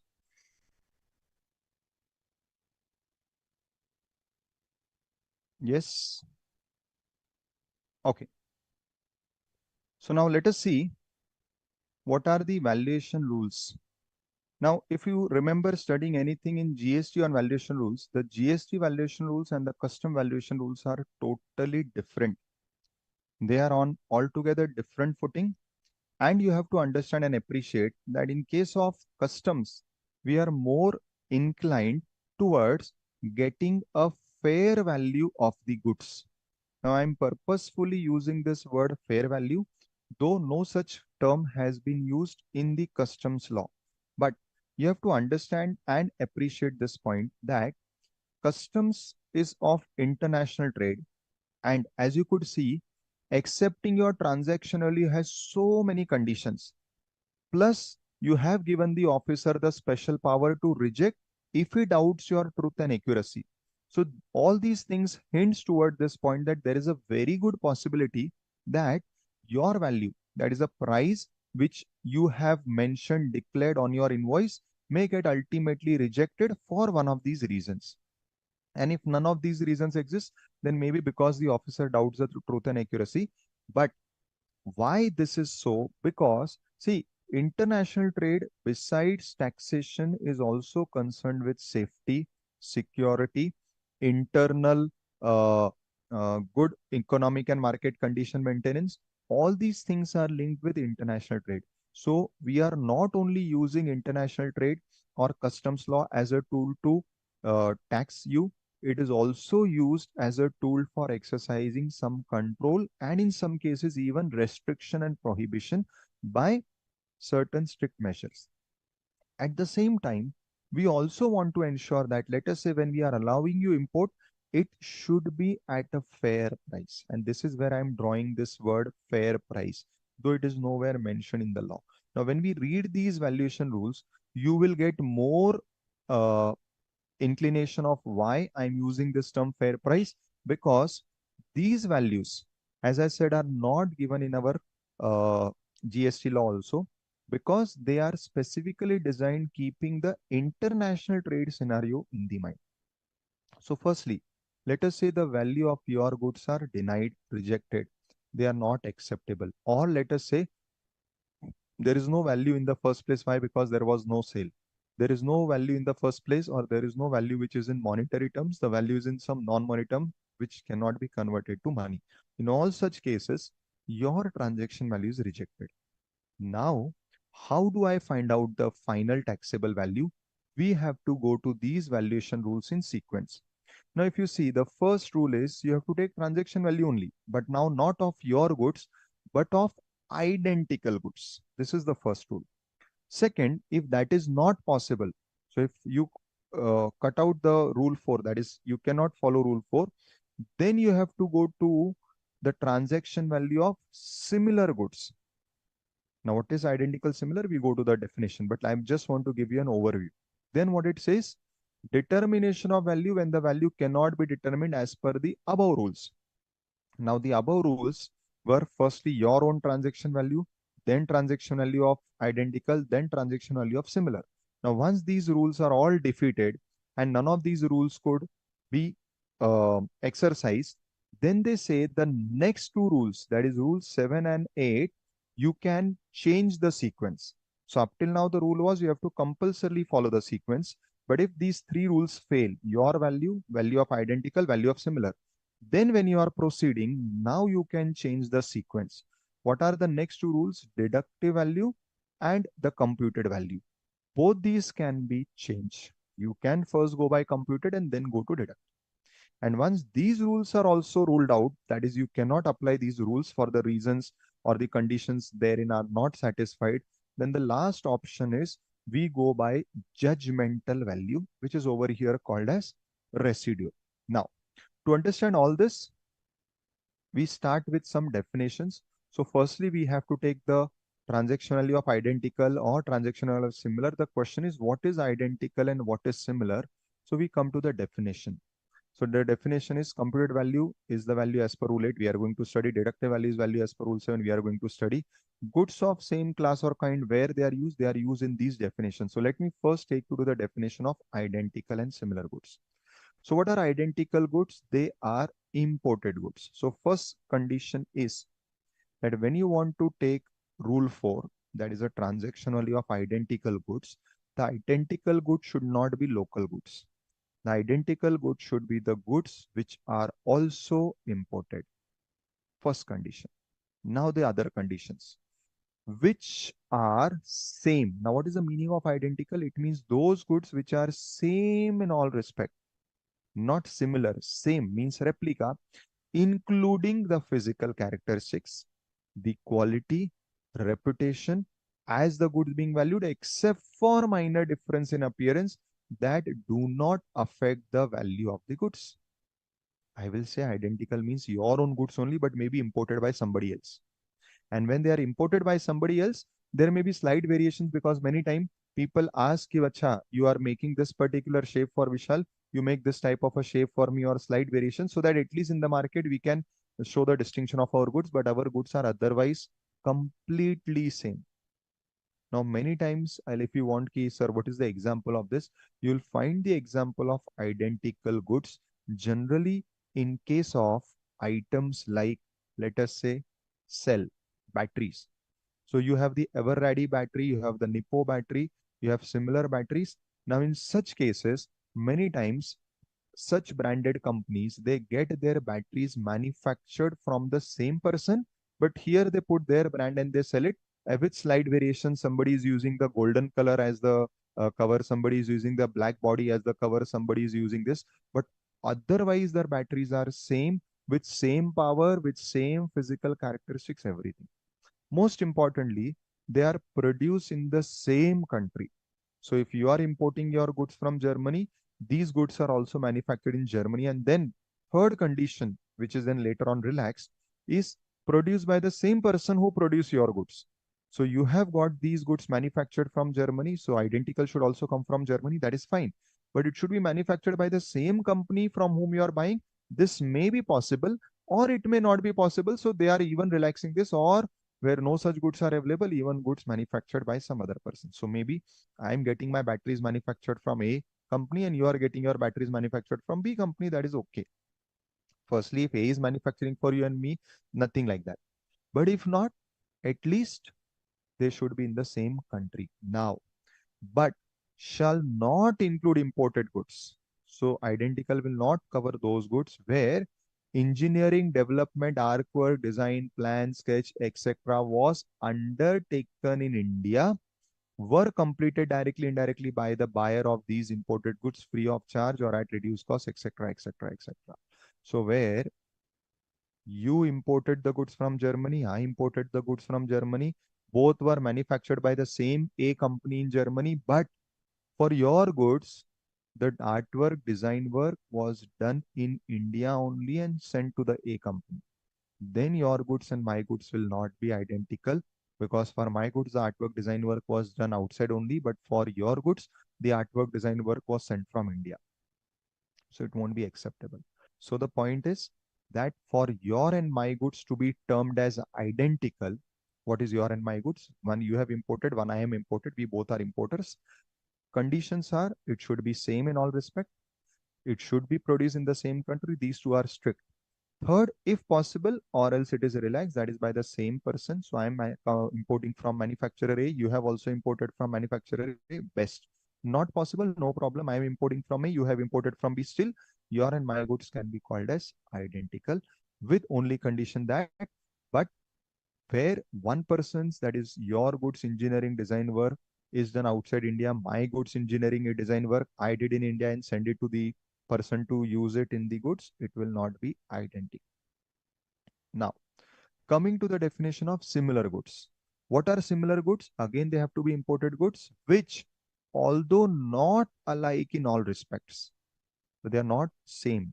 It is not like identical that they are completely same. They are not alike, but they have characteristics and they are made up of like component which enable them to have same functions and be commercially interchangeable. So they should have similar characteristics and they should also be made up of similar components material which enable them to perform the same functions and be commercially interchangeable with the goods being valued. So generally the example for this is lead pencil, or for that matter now in this category many items would cover, many electronic gadgets would be covered which are may not be look wise same. You have used different shape, size, but they have same components. In fact, many types of mobile phones may also get covered who are having similar functions. So the functions are same and everything is same and they are commercially interchangeable. Now, what is the best example of this? Why I said mobile phones? Many times when you go to a mobile gallery, you will find that you have certain specification that okay, this much GB RAM, this much storage, then these features of the phone in terms of sound quality, in terms of your display quality, etc., etc. Once it is matching, then even Oppo, even Vivo, even two, three more companies, you match them. Now, interestingly, if you see, these mobile phones may not be look alike. It is not like identical. The shape sizes are different. Someone is more long, someone is more thicker, someone is more slimmer, someone may have a different type of display, but still they will be called as similar goods if they are having same functions. That is more or less 80-90% of the functions are same. Here and there one or small functions is different, which makes no difference much. And they are commercially interchangeable. What is commercially interchangeable?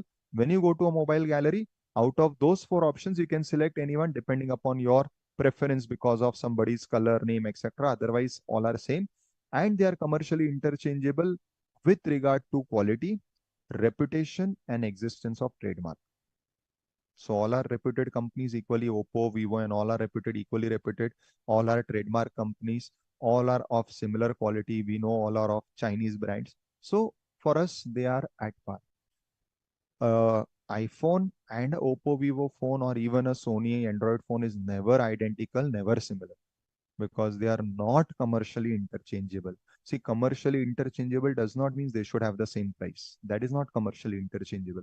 Commercially interchangeable means when you go to a shop, for you, all these four phones will be similar because they have same, like many times we do this only. We say we'll give our specification that I want so much of RAM, I have so much of specification, then I want such type of sound quality with such type of things installed in my phone. And then he will say, okay, sir, these are the three models of maybe different companies. More or less the price range is 500, 800 plus minus, but all are having same functions. Now you select out of this whichever you want. That is what is similar. That is what is commercially interchangeable. Produced in the same country and again produced by the same person, and if where no such goods are available, produced by some different person, and again this part is same, but shall not include goods where engineering, artwork, design work, plan sketch undertaken in India, etc. So this part is same. So what is identical? Identical means your and my goods are replica with slight change in color, etc. Otherwise replica, in fact, in many cases it is the same only. Only you have imported and I have imported, but both have imported same, and that is why they have put a condition from the same person. So the same cell, the same item you and I am importing, then it is identical. Or you and I are importing the same item, but I asked the manufacturer to put a golden color, and you have asked the manufacturer to put a silver color, so that in India, when we are selling, at least our goods should appear different to the common buyer. But otherwise, we have bought from the same country, same person. Those are identical. Similar goods, you will not say that these are same. You will say these are different, but chalega. I am ready to buy this also, this also, this also. That is what is similar, which are commercially interchangeable. I hope this is clear to all, right? Then you have this phrase, which is goods of the same class or kind, means imported goods that are within a group or range of imported goods produced by a particular industry or industrial sector, and these includes identical or similar goods.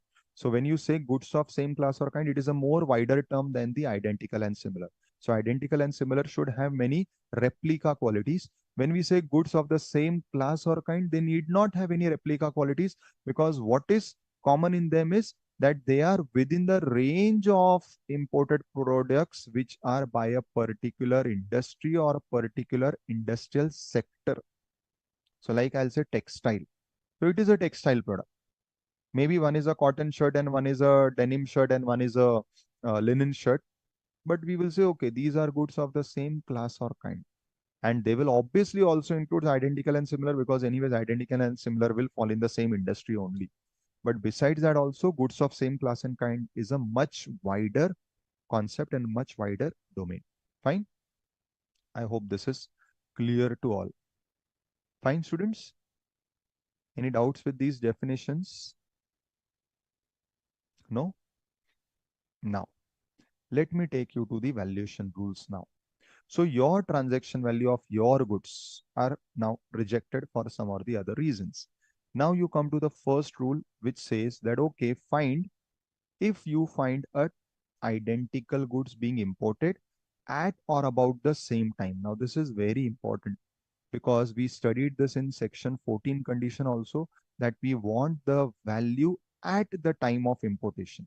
So the same analogy is continued over here. They say that, okay, look for identical goods. Firstly, identical means same goods only different people are importing. One you have imported, one I have imported. Now your import is coming to India on 10th of October. My import has come on maybe 5th or 7th or 9th of October. That is fine. That is imported at or about the same time as the goods being valued.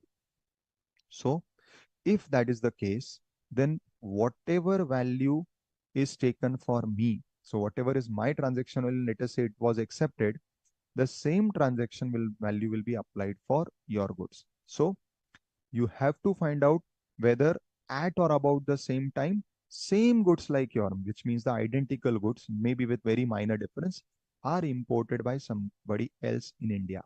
If yes, and it is at or about the same time, we will take that value. So whatever value was applicable at the time of my import, because I already cleared the goods, my valuation and everything is done, that value will be copy pasted for you. Fine. Provided such transaction value shall not be the value of goods provisionally assessed under section 18. Now, in case my goods were provisionally assessed. Now, what is provisional assessment? Provisional means temporary. So for some reason where the valuation could not be done authentically, or because of lack of certain documents or information, valuation could not be completed authoritatively. So there is a provision in section 18, which we will see in the next chapter of procedures, where I can temporarily, for the time being, take the goods, clear the goods, and for the time being, some temporary value is determined by the officer. On that basis, I pay the duty, I clear my goods, I give some bond for a security, and then in the fixed period time, I have to supply all the relevant information what the officer is demanding, and the officer will make my final assessment, which may be lower or higher than this provisional value, and on that basis, I'll do the settlement. Now, since this value is not confirmed that it is going to be the right value, that is why if any such value is taken in my case, that will not be applied to you, because otherwise then for you also again in future, the value will have to be revised. So they say that when you are using the value of identical goods, if that identical goods assessment was done provisionally and the final assessment is pending, you will not take that value. Next, in applying this rule, the value of identical goods in sale at the same commercial level and substantially the same quantity level should be taken. Now, what is this? This phrase was appearing in the previous rule 3 also. I said I'll explain later. Now, what is this case and why is this condition there? Let us understand. What is same commercial level? So, same commercial level means I, who is the person importing identical goods, is purchasing from manufacturer, and you, for whose valuation we are talking about, you have purchased from a wholesaler. Then this cannot be the same commercial level, because obviously if I'm directly buying from manufacturer my price and you are buying from a wholesaler or distributor or maybe retailer, your price cannot be the same. Our prices have to be different. In that case, my value cannot be taken or adopted for your valuation, because our goods are not at the same commercial level. Similarly, it says it should be substantially at the same quantity level. What is same quantity? My import is of 1 lakh tons. Your import is of only 5,000 tons, not comparable. Again, why? Logically, you will also understand if I'm importing something in 1 lakh ton quantity, then definitely the price given to me would be very favorable. I would be given majority types of discounts because I am buying in bulk. You are buying only 5,000, then why will you be given the discount? So that is why they want that whenever you are taking some other person's price, which is identical goods price, but the condition is your and my transaction should match in terms of commercial level and substantially quantity. What is substantially quantity is not like that my case is 1 lakh, yours should also be 1 lakh. It may be 90,000, 95,000, even 80, 85,000, where we can establish that the price range is same for 80 and 1 lakh, then they will accept my price. I hope this is clear. Third, where no sale referred to in B, that is same commercial level or same quantity level is found. Now they are relaxing this rule B. So you are not finding the same commercial level. So there is identical goods at or about the same time, but in my case, it is manufacturer to me. In your case, it is distributor to you. So it is not at same commercial level and you are not able to find out similar type of sale, which is at same commercial level. Then we will take my value only, but after making the adjustment. So if no similar cases found, the transaction value of identical goods at different commercial or different quantity or both will be taken. Now you are not getting that value where everything is same, no problem. You take my value. But my value and your value cannot be the same because we are at different levels. So do one thing, make adjustment to take into account the difference which is attributable to the commercial or the quantity or both. Now, how this could be done? This could be done by getting price list from my supplier or getting more information that in market, if same thing is bought at a different commercial level or at a different quantity level, what is the variation in the price? What is the change in the discount structure or any other commercial terms? And all those will be adjusted. So those differences has to be adjusted, provided that such adjustment can be made only on the basis of proper evidence. So we are even read this word, it has to be on the basis of objective data. So all these adjustments have to be done only when there is concrete documentary and proven evidence that yes, this is right. This is what the difference is all about. So which clearly establishes the reasonableness and accuracy of the adjustment. Whether such adjustment leads to increase or decrease, that makes no difference. So we are not saying that we only want to increase the value. Maybe through this adjustments, the value may decrease. If that is fair, we are okay. So all these adjustments have to be done on the basis of demonstrated evidences and it should clearly establish the reasonableness and accuracy. Next. Now we talk about the Rule 10 charges, all those charges that we added. Where the cost and charges referred to in sub-rule 2 of Rule 10. What were those charges? Cost, insurance, freight are included in the transaction value of identical goods. Again, an adjustment shall be made if there are significant differences in such costs and charges being between goods being valued and identical goods in question arising from differences in distance and means of transport. Now this is interesting. Now let us say my goods and your goods both are coming from Germany only, but by different mediums. One is coming by air, one is coming by sea. Now in my valuation, when I added transport and insurance, it was for air. But your case is of sea, so my value cannot be taken as it is in your case. Again, let us say the routes were different. Now we all know that today because of certain problems in the Red Sea and other different routes, some in some places because of war, in some cases earlier you had that Suez Canal issue. So many times the transport routes were changed. Now, when my goods came, there were no such problems. So my goods came by the sea, straightforward route. But by the time your goods are coming, where there is a difference of 8-10 days, there was a problem on that route. So the route is changed. Again, for this, adjustment should be done.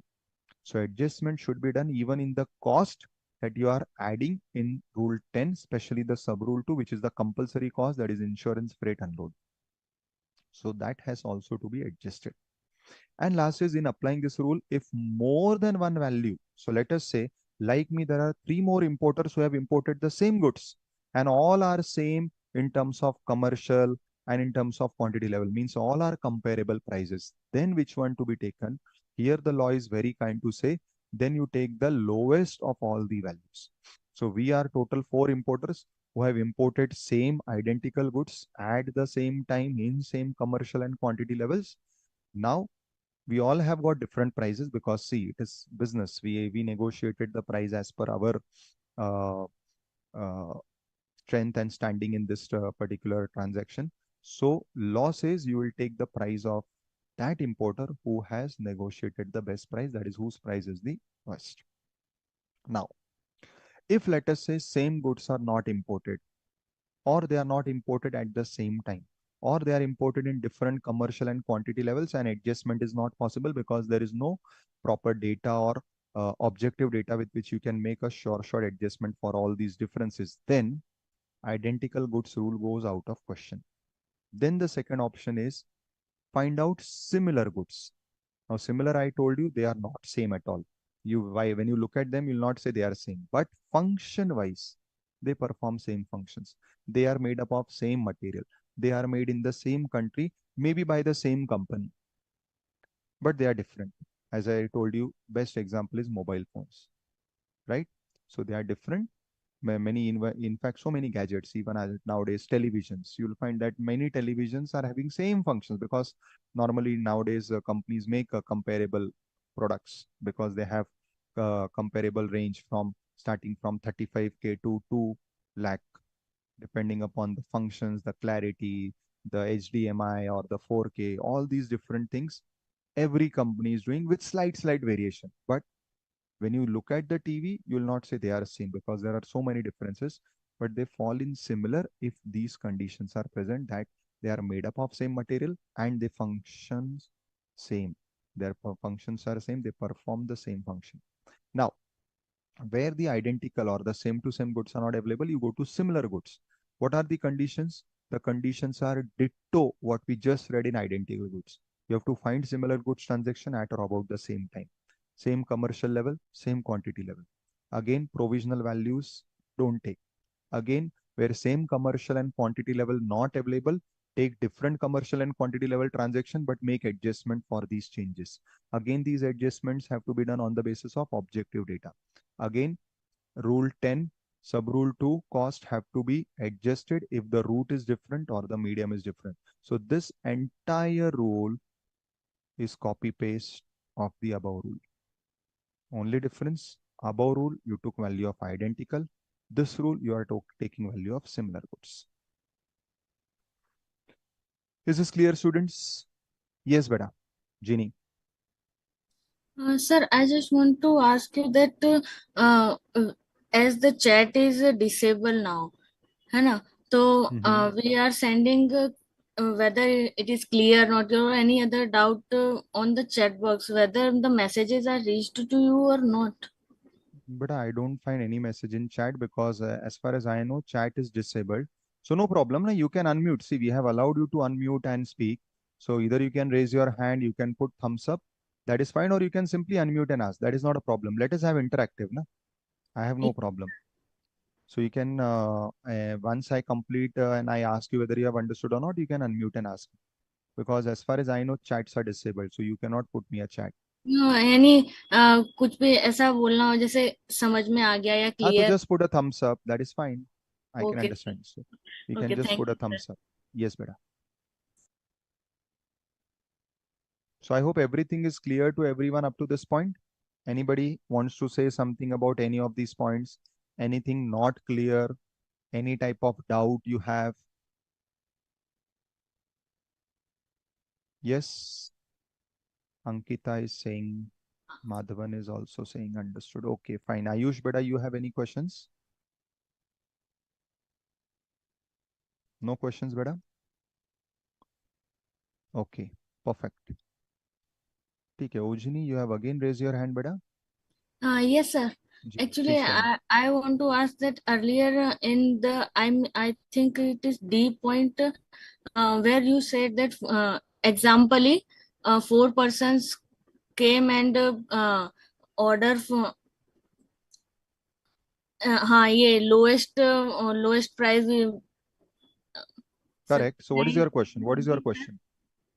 Put me your question, beta. Sir, may I say in Hindi? Yeah. Hindi. You can speak in any language, beta. I'll understand. तो sir इसमें मुझे ये पूछना था कि जो जैसे कि आपने बोला 4%, तो 4% तो जरूरी नहीं है ना कि एक साथ ही आ रहे हैं परचेज करने के लिए, अलग अलग जगह से आएंगे, तो फिर how do we come to know कि किसने कम प्राइस लगाया इस करेक्ट। तरीके से? सी एक चीज समझो बेटा. Firstly, you have to satisfy all the conditions given in identical. That is, the goods should be coming from the same country.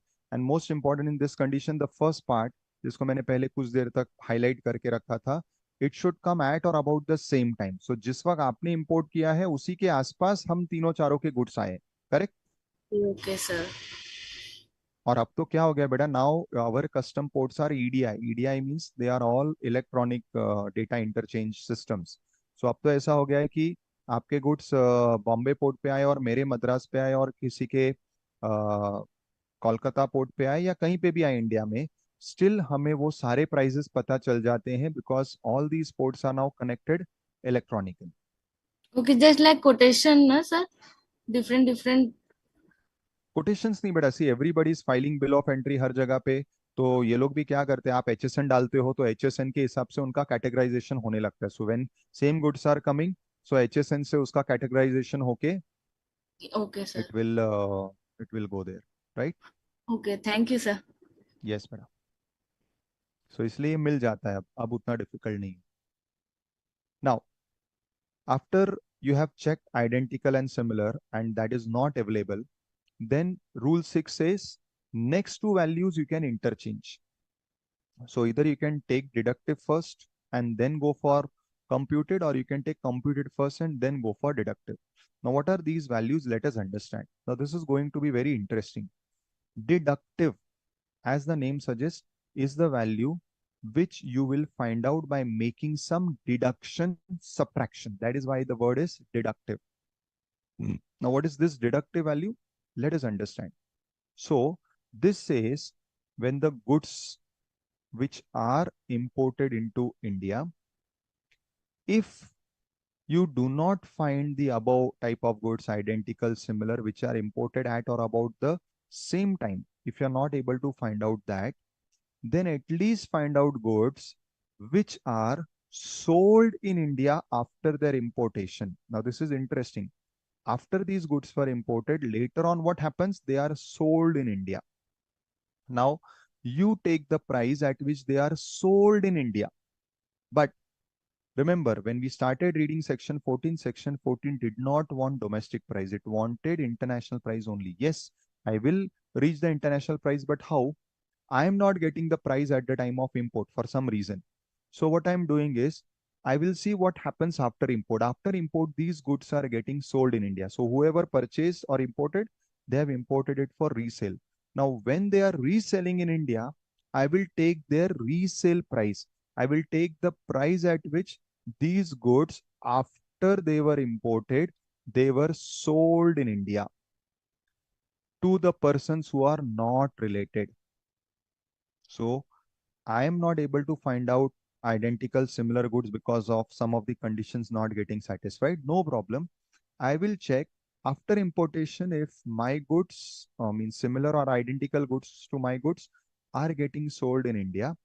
And if they are getting sold, I will find out that price. But that is the price at which they are getting sold locally. And I don't want that price, but that will be my starting point.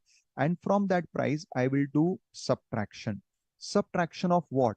Subtraction of all those items which were added post importation.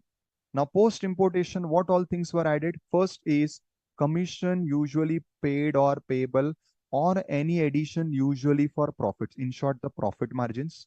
So anybody who is buying or reselling, they will be adding some profit margin. So ignore the word commission if that is creating some confusion. Say additions usually for profits and the general expenses in connection with sale. I will say the GP margin because GP margin is for same thing. So what I will be doing, I'll be taking the price at which goods are sold in India after their importation. From that, I'll first deduct the GP margin. Then I will deduct these costs. What are these costs? Cost of transport, insurance, and associated costs, means again loading, unloading, but which one? Which were incurred within India. That is, after importation also you required to incur all this transportation, loading, unloading, insurance to take them to the market. Reduce that. And also the duties and taxes which were added in the price because these are the taxes that are paid once the goods are sold in India. So first you clear the goods at a time, customs duty is what paid. Thereafter, if any local taxes are paid, all those taxes get added to the price, reduce that. So it is interesting. We are not able to find out the price at the port, which is the place of importation. No problem. Go to the Indian market, take the price at which they are sold in Indian market, and from that come backward by deducting all these items which were added post importation. Fine.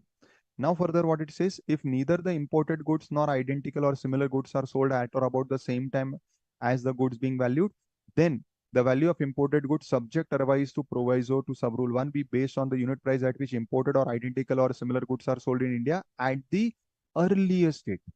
Now we have been seeing we are always looking for transactions which are happening at or about the same time, but I'm not getting the transaction at or about the same time. Then you can take a transaction which is nearest. But how nearest? So they are giving a time limit over here, not more than 90 days. So that transaction and your import, between this, the gap should not be more than 90 days. So any transaction which is happening within 3 months of your import, those transactions they are ready to accept. Obviously, you have to prove that the prices will remain same in this period. Further, if neither the imported goods nor identical or similar goods are sold in India in condition as imported. So now up till above, we were presuming that it resale is happening. So we were only deducting all the cost and the profit margin.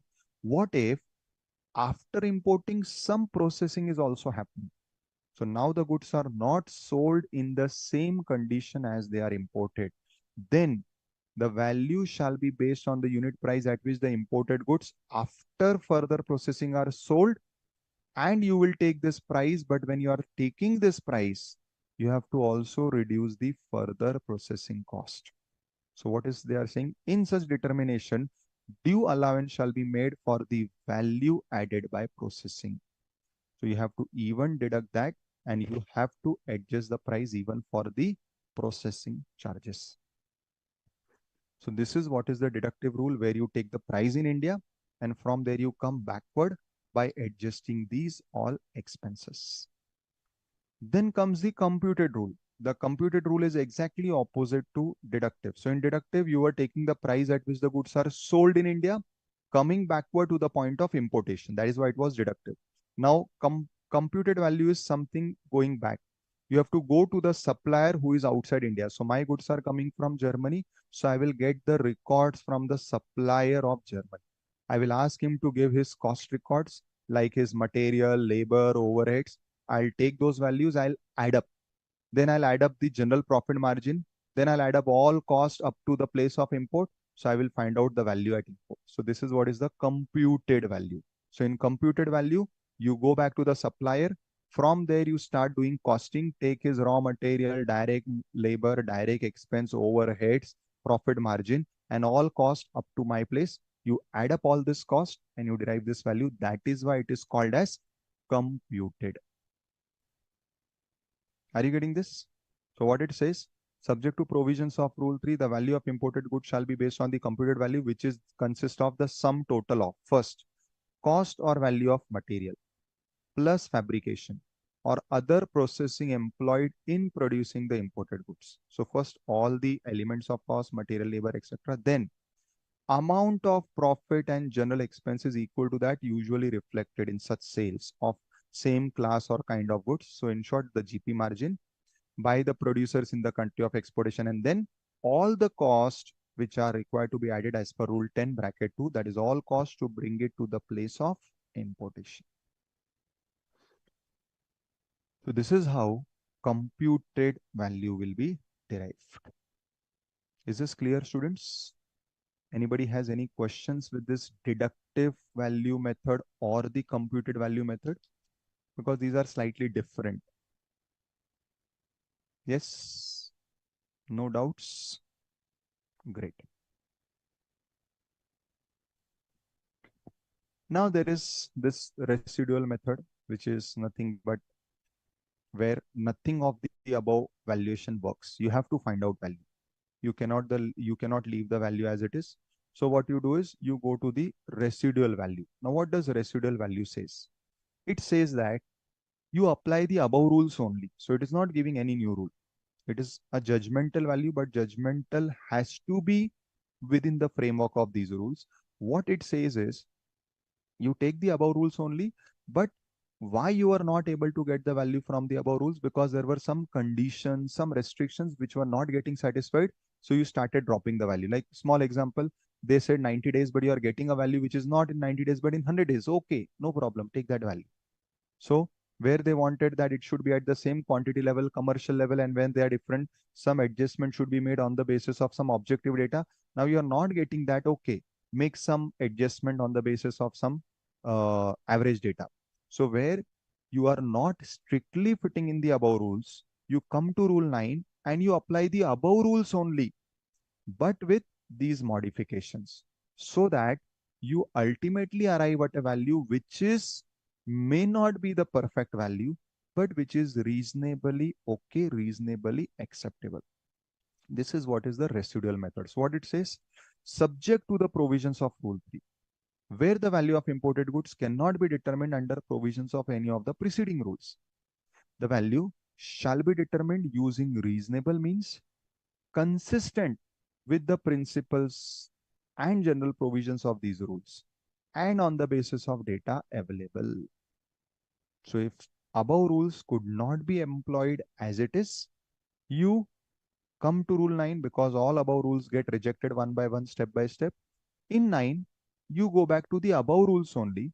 You apply the same rules with some modifications, provided that the value so determined shall not exceed the price at which such or like goods are ordinarily sold, offered for delivery at the time and place of importation in the course of international trade. So what is important is whatever value you determine cannot exceed the price at which such goods are generally sold in the international trade when seller buyer has no interest in the business of other and price is the sole consideration. Further, no value shall be determined under the provision of this rule on the basis of one, selling prices of goods in India, or a system which provides for acceptance of highest of the two values, or price of the goods in the domestic market of the exporting country, or cost of production other than the computed value, or price of goods of for export to country other than India, minimum values, arbitrary values. These values cannot be taken. So when you are applying rule 9, obviously you have to be judgmental, but the judgmental value cannot be determined in any of these manner. This is what is rule 9. Fine.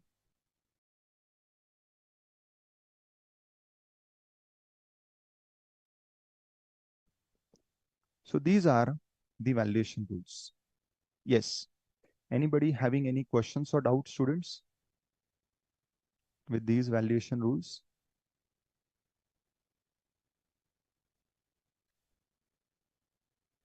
No? Okay. So then let me go to the module. Let us go to the module and let us cover up the other aspects which are not here. Now these some common points are given. These are common terminologies which are used in international trade. You can just go through them. Yes, beta Jeannie.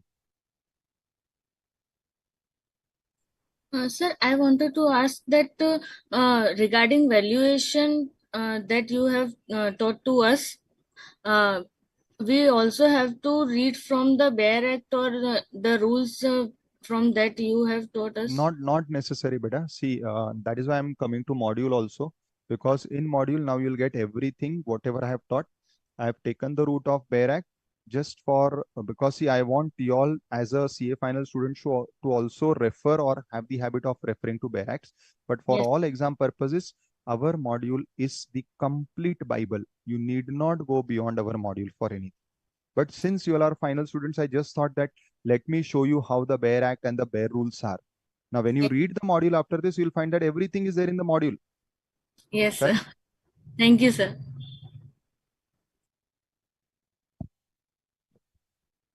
Fine. Now, see, these are the different terms. I was also explaining X factory, FOB, CIF. All these are the values which are used in international trade. Then they started with concept of valuation. What is value? Then the value is the value as per section 14.1, which is the transaction value. Then they started explaining section 14.1, subsection 1, which said that the value has to be transaction value. And then these were the conditions: price paid or payable, when sold for export, then delivery at the time and place of importation, buyer seller not related, price is the sole consideration, etc. Then certain costs have to be added, but how much, that would be given in rules. Then some more conditions would be given. These are those conditions. Now, something in bold is given. What is this bold part given? It says the additional obligation of importer in respect of any class of imported goods and the checks to be exercised, including circumstances and manner of exercising thereof, as the board may specify, where the board has reasons to believe that the value of such goods may not be declared truthfully or accurately, having regard to the trend of declared value of such goods, etc.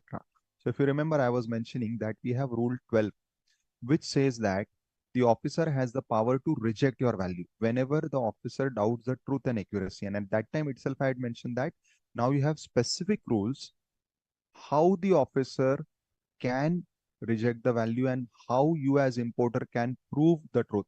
Those rules are this.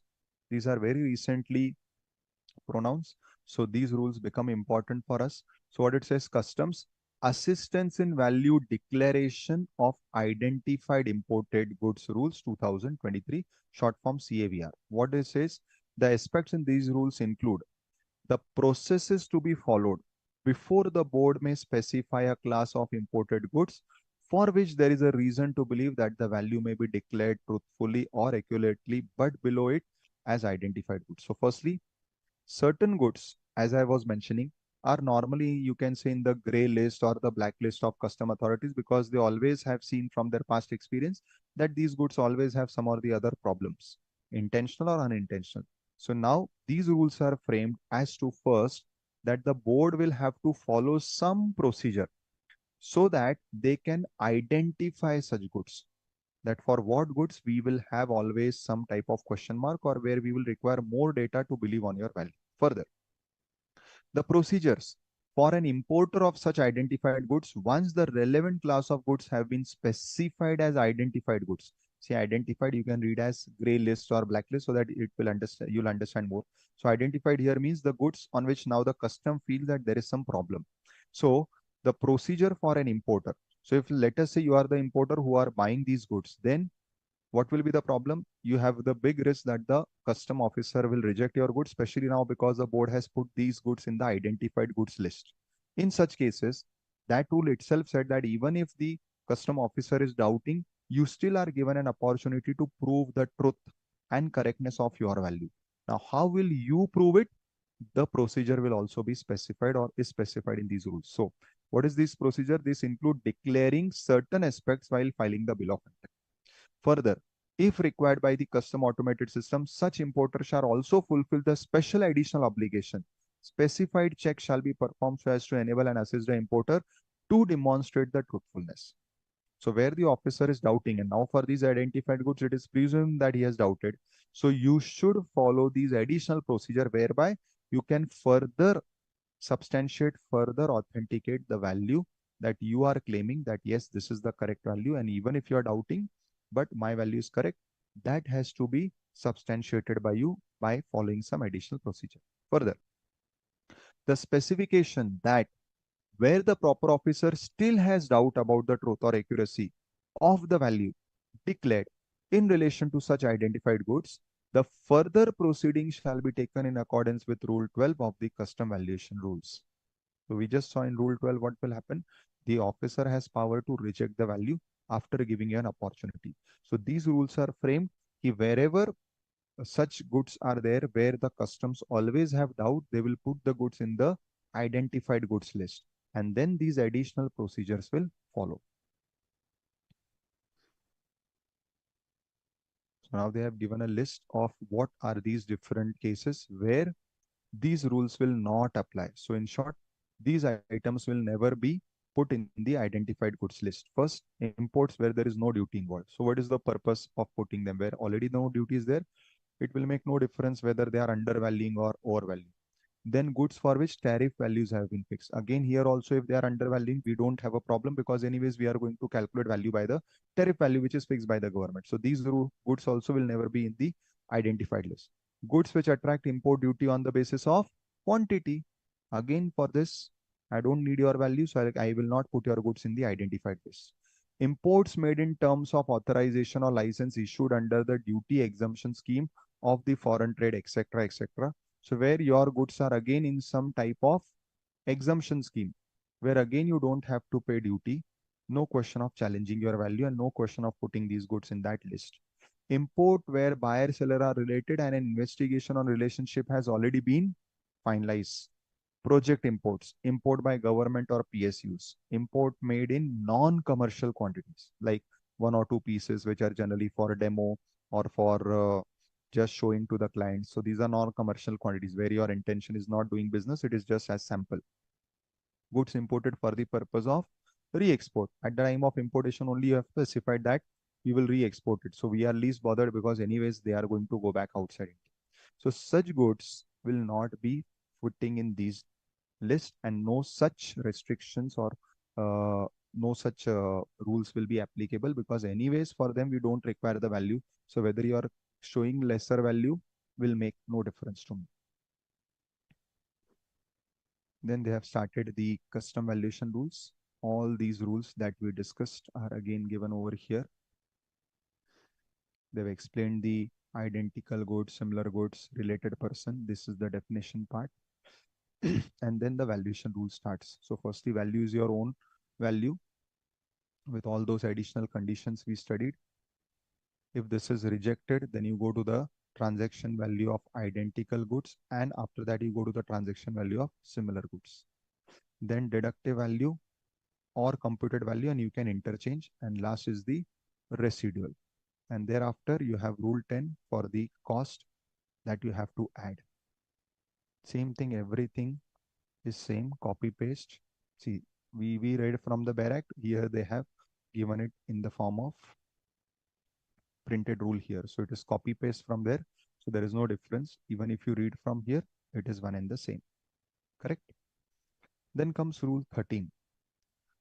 Interpretative notes specified in the schedule to these rules shall apply to the interpretation of these rules. Now what is this?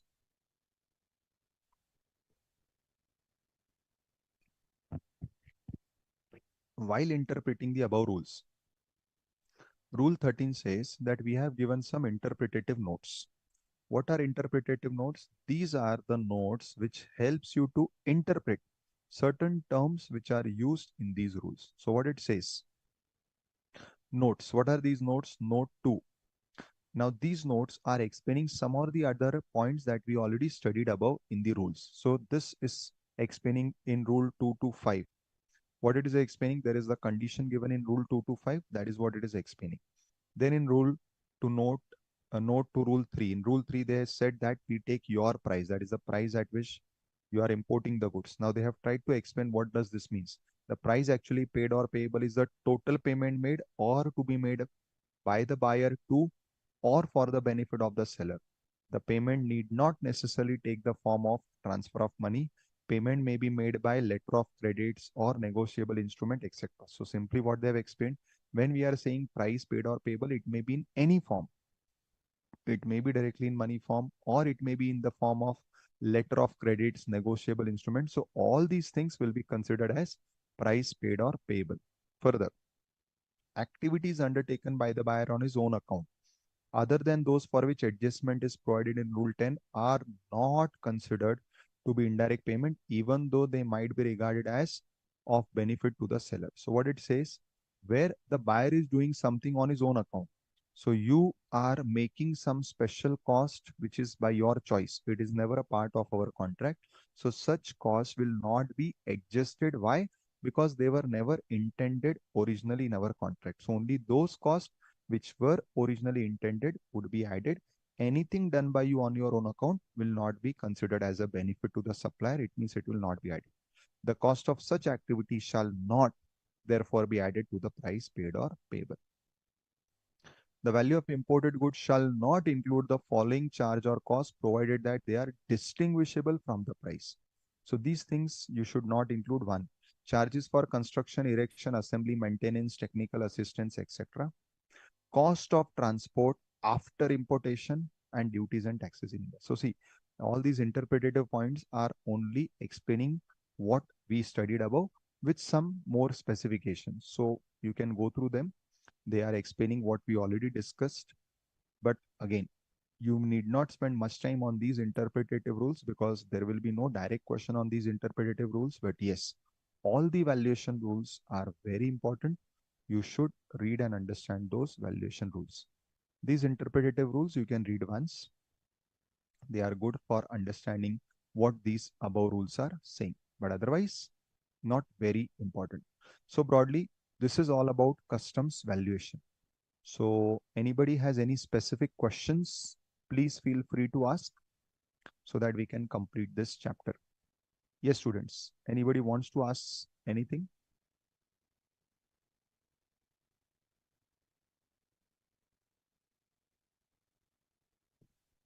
Students. Yes, beta Jeannie, go ahead.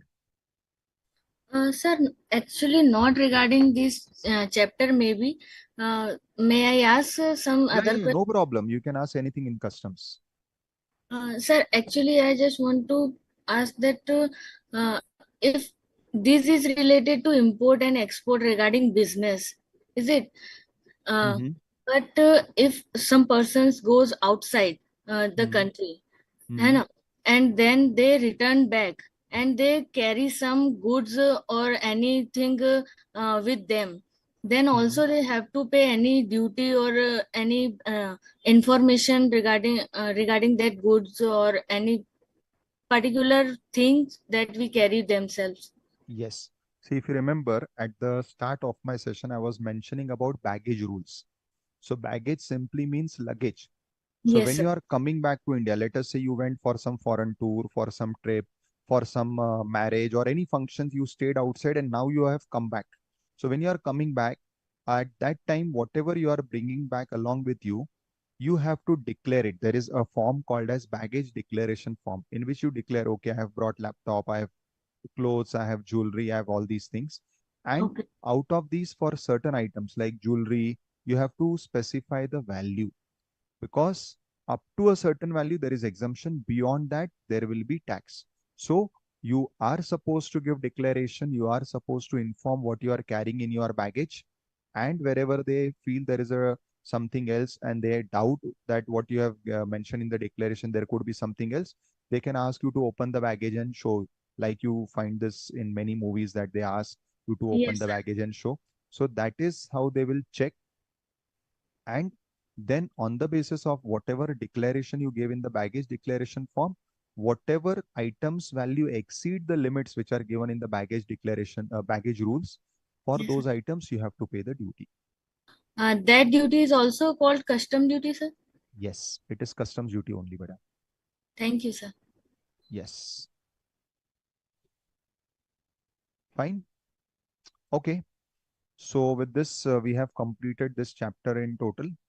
Now, the last part in this chapter is custom valuation for exports.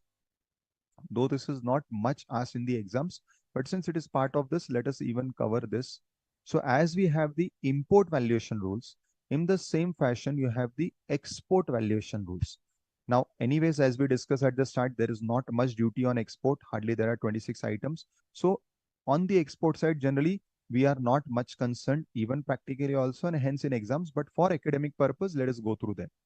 So again, they have defined goods of like kind and quality, and the definition is same. That is the goods belonging to the same industry. That is what is goods of like kind, and they also include goods which are identical or similar. So it means export goods which are identical, similar in physical characteristics, quality, reputation as the goods being valued, commercially interchangeable, etc., etc. Transactional means the value as determined in section 14.1, that is the price paid or payable. Then for the purpose of this rules, person shall be related if, again the definition of related is same what we studied in the above import valuation rules. Now, what are the valuation rules? What it says, subject to rule 8, the value of export goods shall be transaction value. The transaction value shall be accepted even where buyer and seller are related, provided that relationship has not influenced the price and If the value cannot be determined under this rule, that is your transaction value is rejected for some reason, then the value shall be determined by proceeding sequentially. So again, same logic, how we studied import valuation rules, similarly you have export valuation rules. Now, determination of export value by comparison.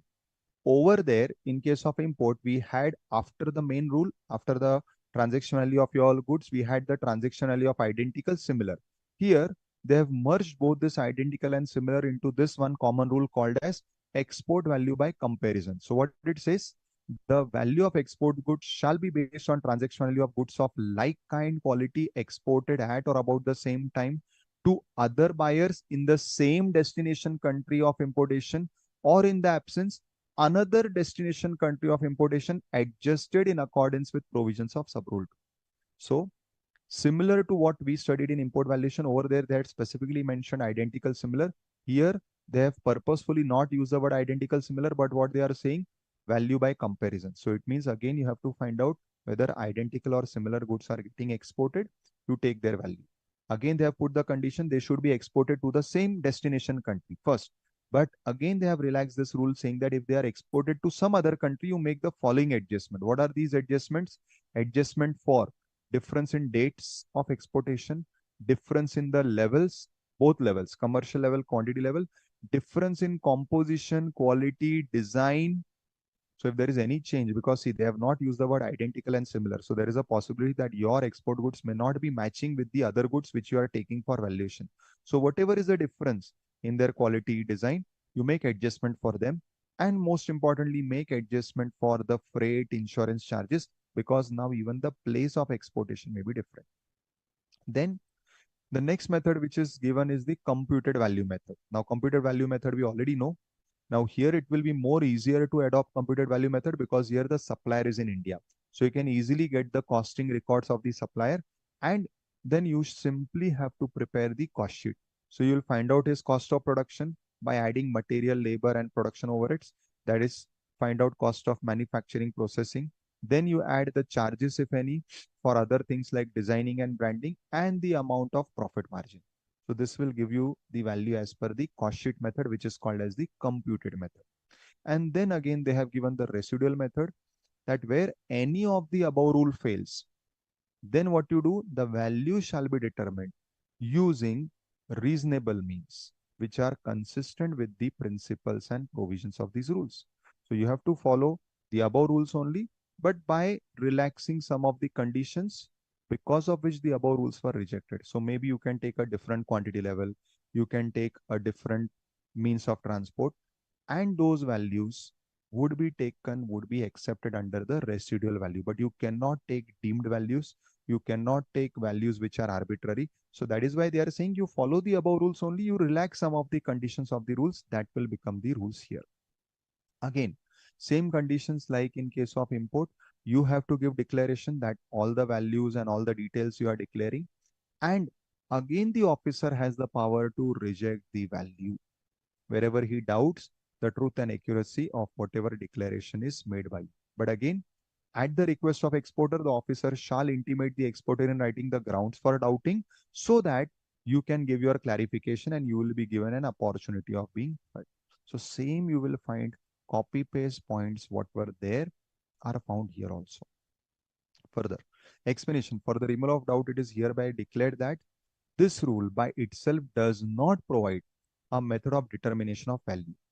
It provides a mechanism and procedure only for rejection of the declared value.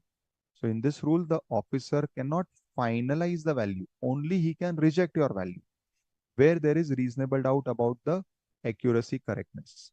The declared value shall be accepted where the officer is satisfied about the truth, accuracy after the said inquiry and consultation. The proper officer shall have powers to raise doubt on the declared value based on certain reasons. So what could be the reasons on which he can doubt? Significant variation in values at which goods of like kind and quality are exported. So when he will doubt your value, when your value and other goods which are similar to you are exported at a very different price. Second reason for doubting is the significantly higher value compared to the market value of goods. So either he is comparing it with other export goods, or He's comparing with the market value of like kind of goods which are sold in domestic market as compared to the price at which you are exporting. See, he will never take the domestic market price as the value. That is not allowed. But for identifying whether there is some problem in your valuation, he will just check what is the local market price. And if he finds that there is a big variation between the price at which goods are sold locally and price at which you are exporting, then he will doubt ki, acha, what you are showing in export may be wrong. Third, misdeclaration of goods in parameters such as description, quality, quantity, year of manufacture. So in declaration, you have to mention all these things. And he finds that some of these things are wrongly declared. So quality, you mentioned that these are ISO certified, but they are not. In quantity, you mentioned these are 1 lakh, but actually they are 10,000. Until unless there is a clerical error, these could be the reasons why he will doubt the truth and accuracy of the data, on the basis of which he has powers to reject your value. So this is all about export valuation rules. With this, our entire chapter is over. And this is what we discussed in the previous chapter also. I'll just repeat. What is the date for determination of rate of duty? So rate of duty will be earlier of the two dates. What are the earlier of the two dates? The date of entry inwards or the date of filing of bill of entry. Sorry, not earlier, later. So later of these two dates will be the relevant date for rate of duty. But the rate of exchange, which we discussed at the start of this chapter, the rate of exchange will be only of one date. That is the date of filing of bill of entry. So for the purpose of rate of duty, Section 15 applies. For the purpose of rate of exchange, Section 14 only applies, and both are giving different rules. So please don't mix between the two. Both are giving rates, but one is the rate of duty, one is rate of exchange. Fine. So that's it. That is all for today, students. I hope I could explain you things in detail. Yes, beta. Happy? Tell me. Yes, sir. Is there any concept of like in GST the mixed supply and composite supply in the customs? Good question, beta. See, customs law has till date not made any such concept of composite and mixed supply, but maybe similar goods are getting exported, like you are making a package where different items you are putting together in one box and you are making one package of it. Like nowadays during Diwali, we send so many Diwali gifts, so many sweets and so many things. We make a basket or we make a combo package. Now, those things are what is covered in GST law by the name composite and mixed supply. But there is no such thing in customs. Then the question is how the rate would be determined. So your question is valid. Yes, sir, in this case, where in a combo package, there are different items for which different rates are applicable. If it would have been GST, would have taken the highest rate or the rate of principal supply, depending upon whether it is mixed or composite. But here in customs, there is no such concept. Then what you do, the customs ask you to give the segregation of the value of your packet. And on the basis of segregation, they will charge respective rates to respective goods. Because here we don't have the logic of GST. Fine, beta? Okay, sir. Thank you, sir. Perfect. So students, that is all from my side for today. Thank you very much. Wishing you all in advance happy Durga Ashtami and Dashera. Because I think as per the schedule which I remember, we won't be having class this Saturday because of the Shira. So I wholeheartedly wish you all and all your family members happy Durga Ashtami and Dashera. Enjoy the festive season and also keep studying and be attentive physically and also be attentive live to our classes. Thank you all. Good night. Take care. Same Bye-bye. to you. Bye-bye. Bye, sir. Session over, sir. Good night.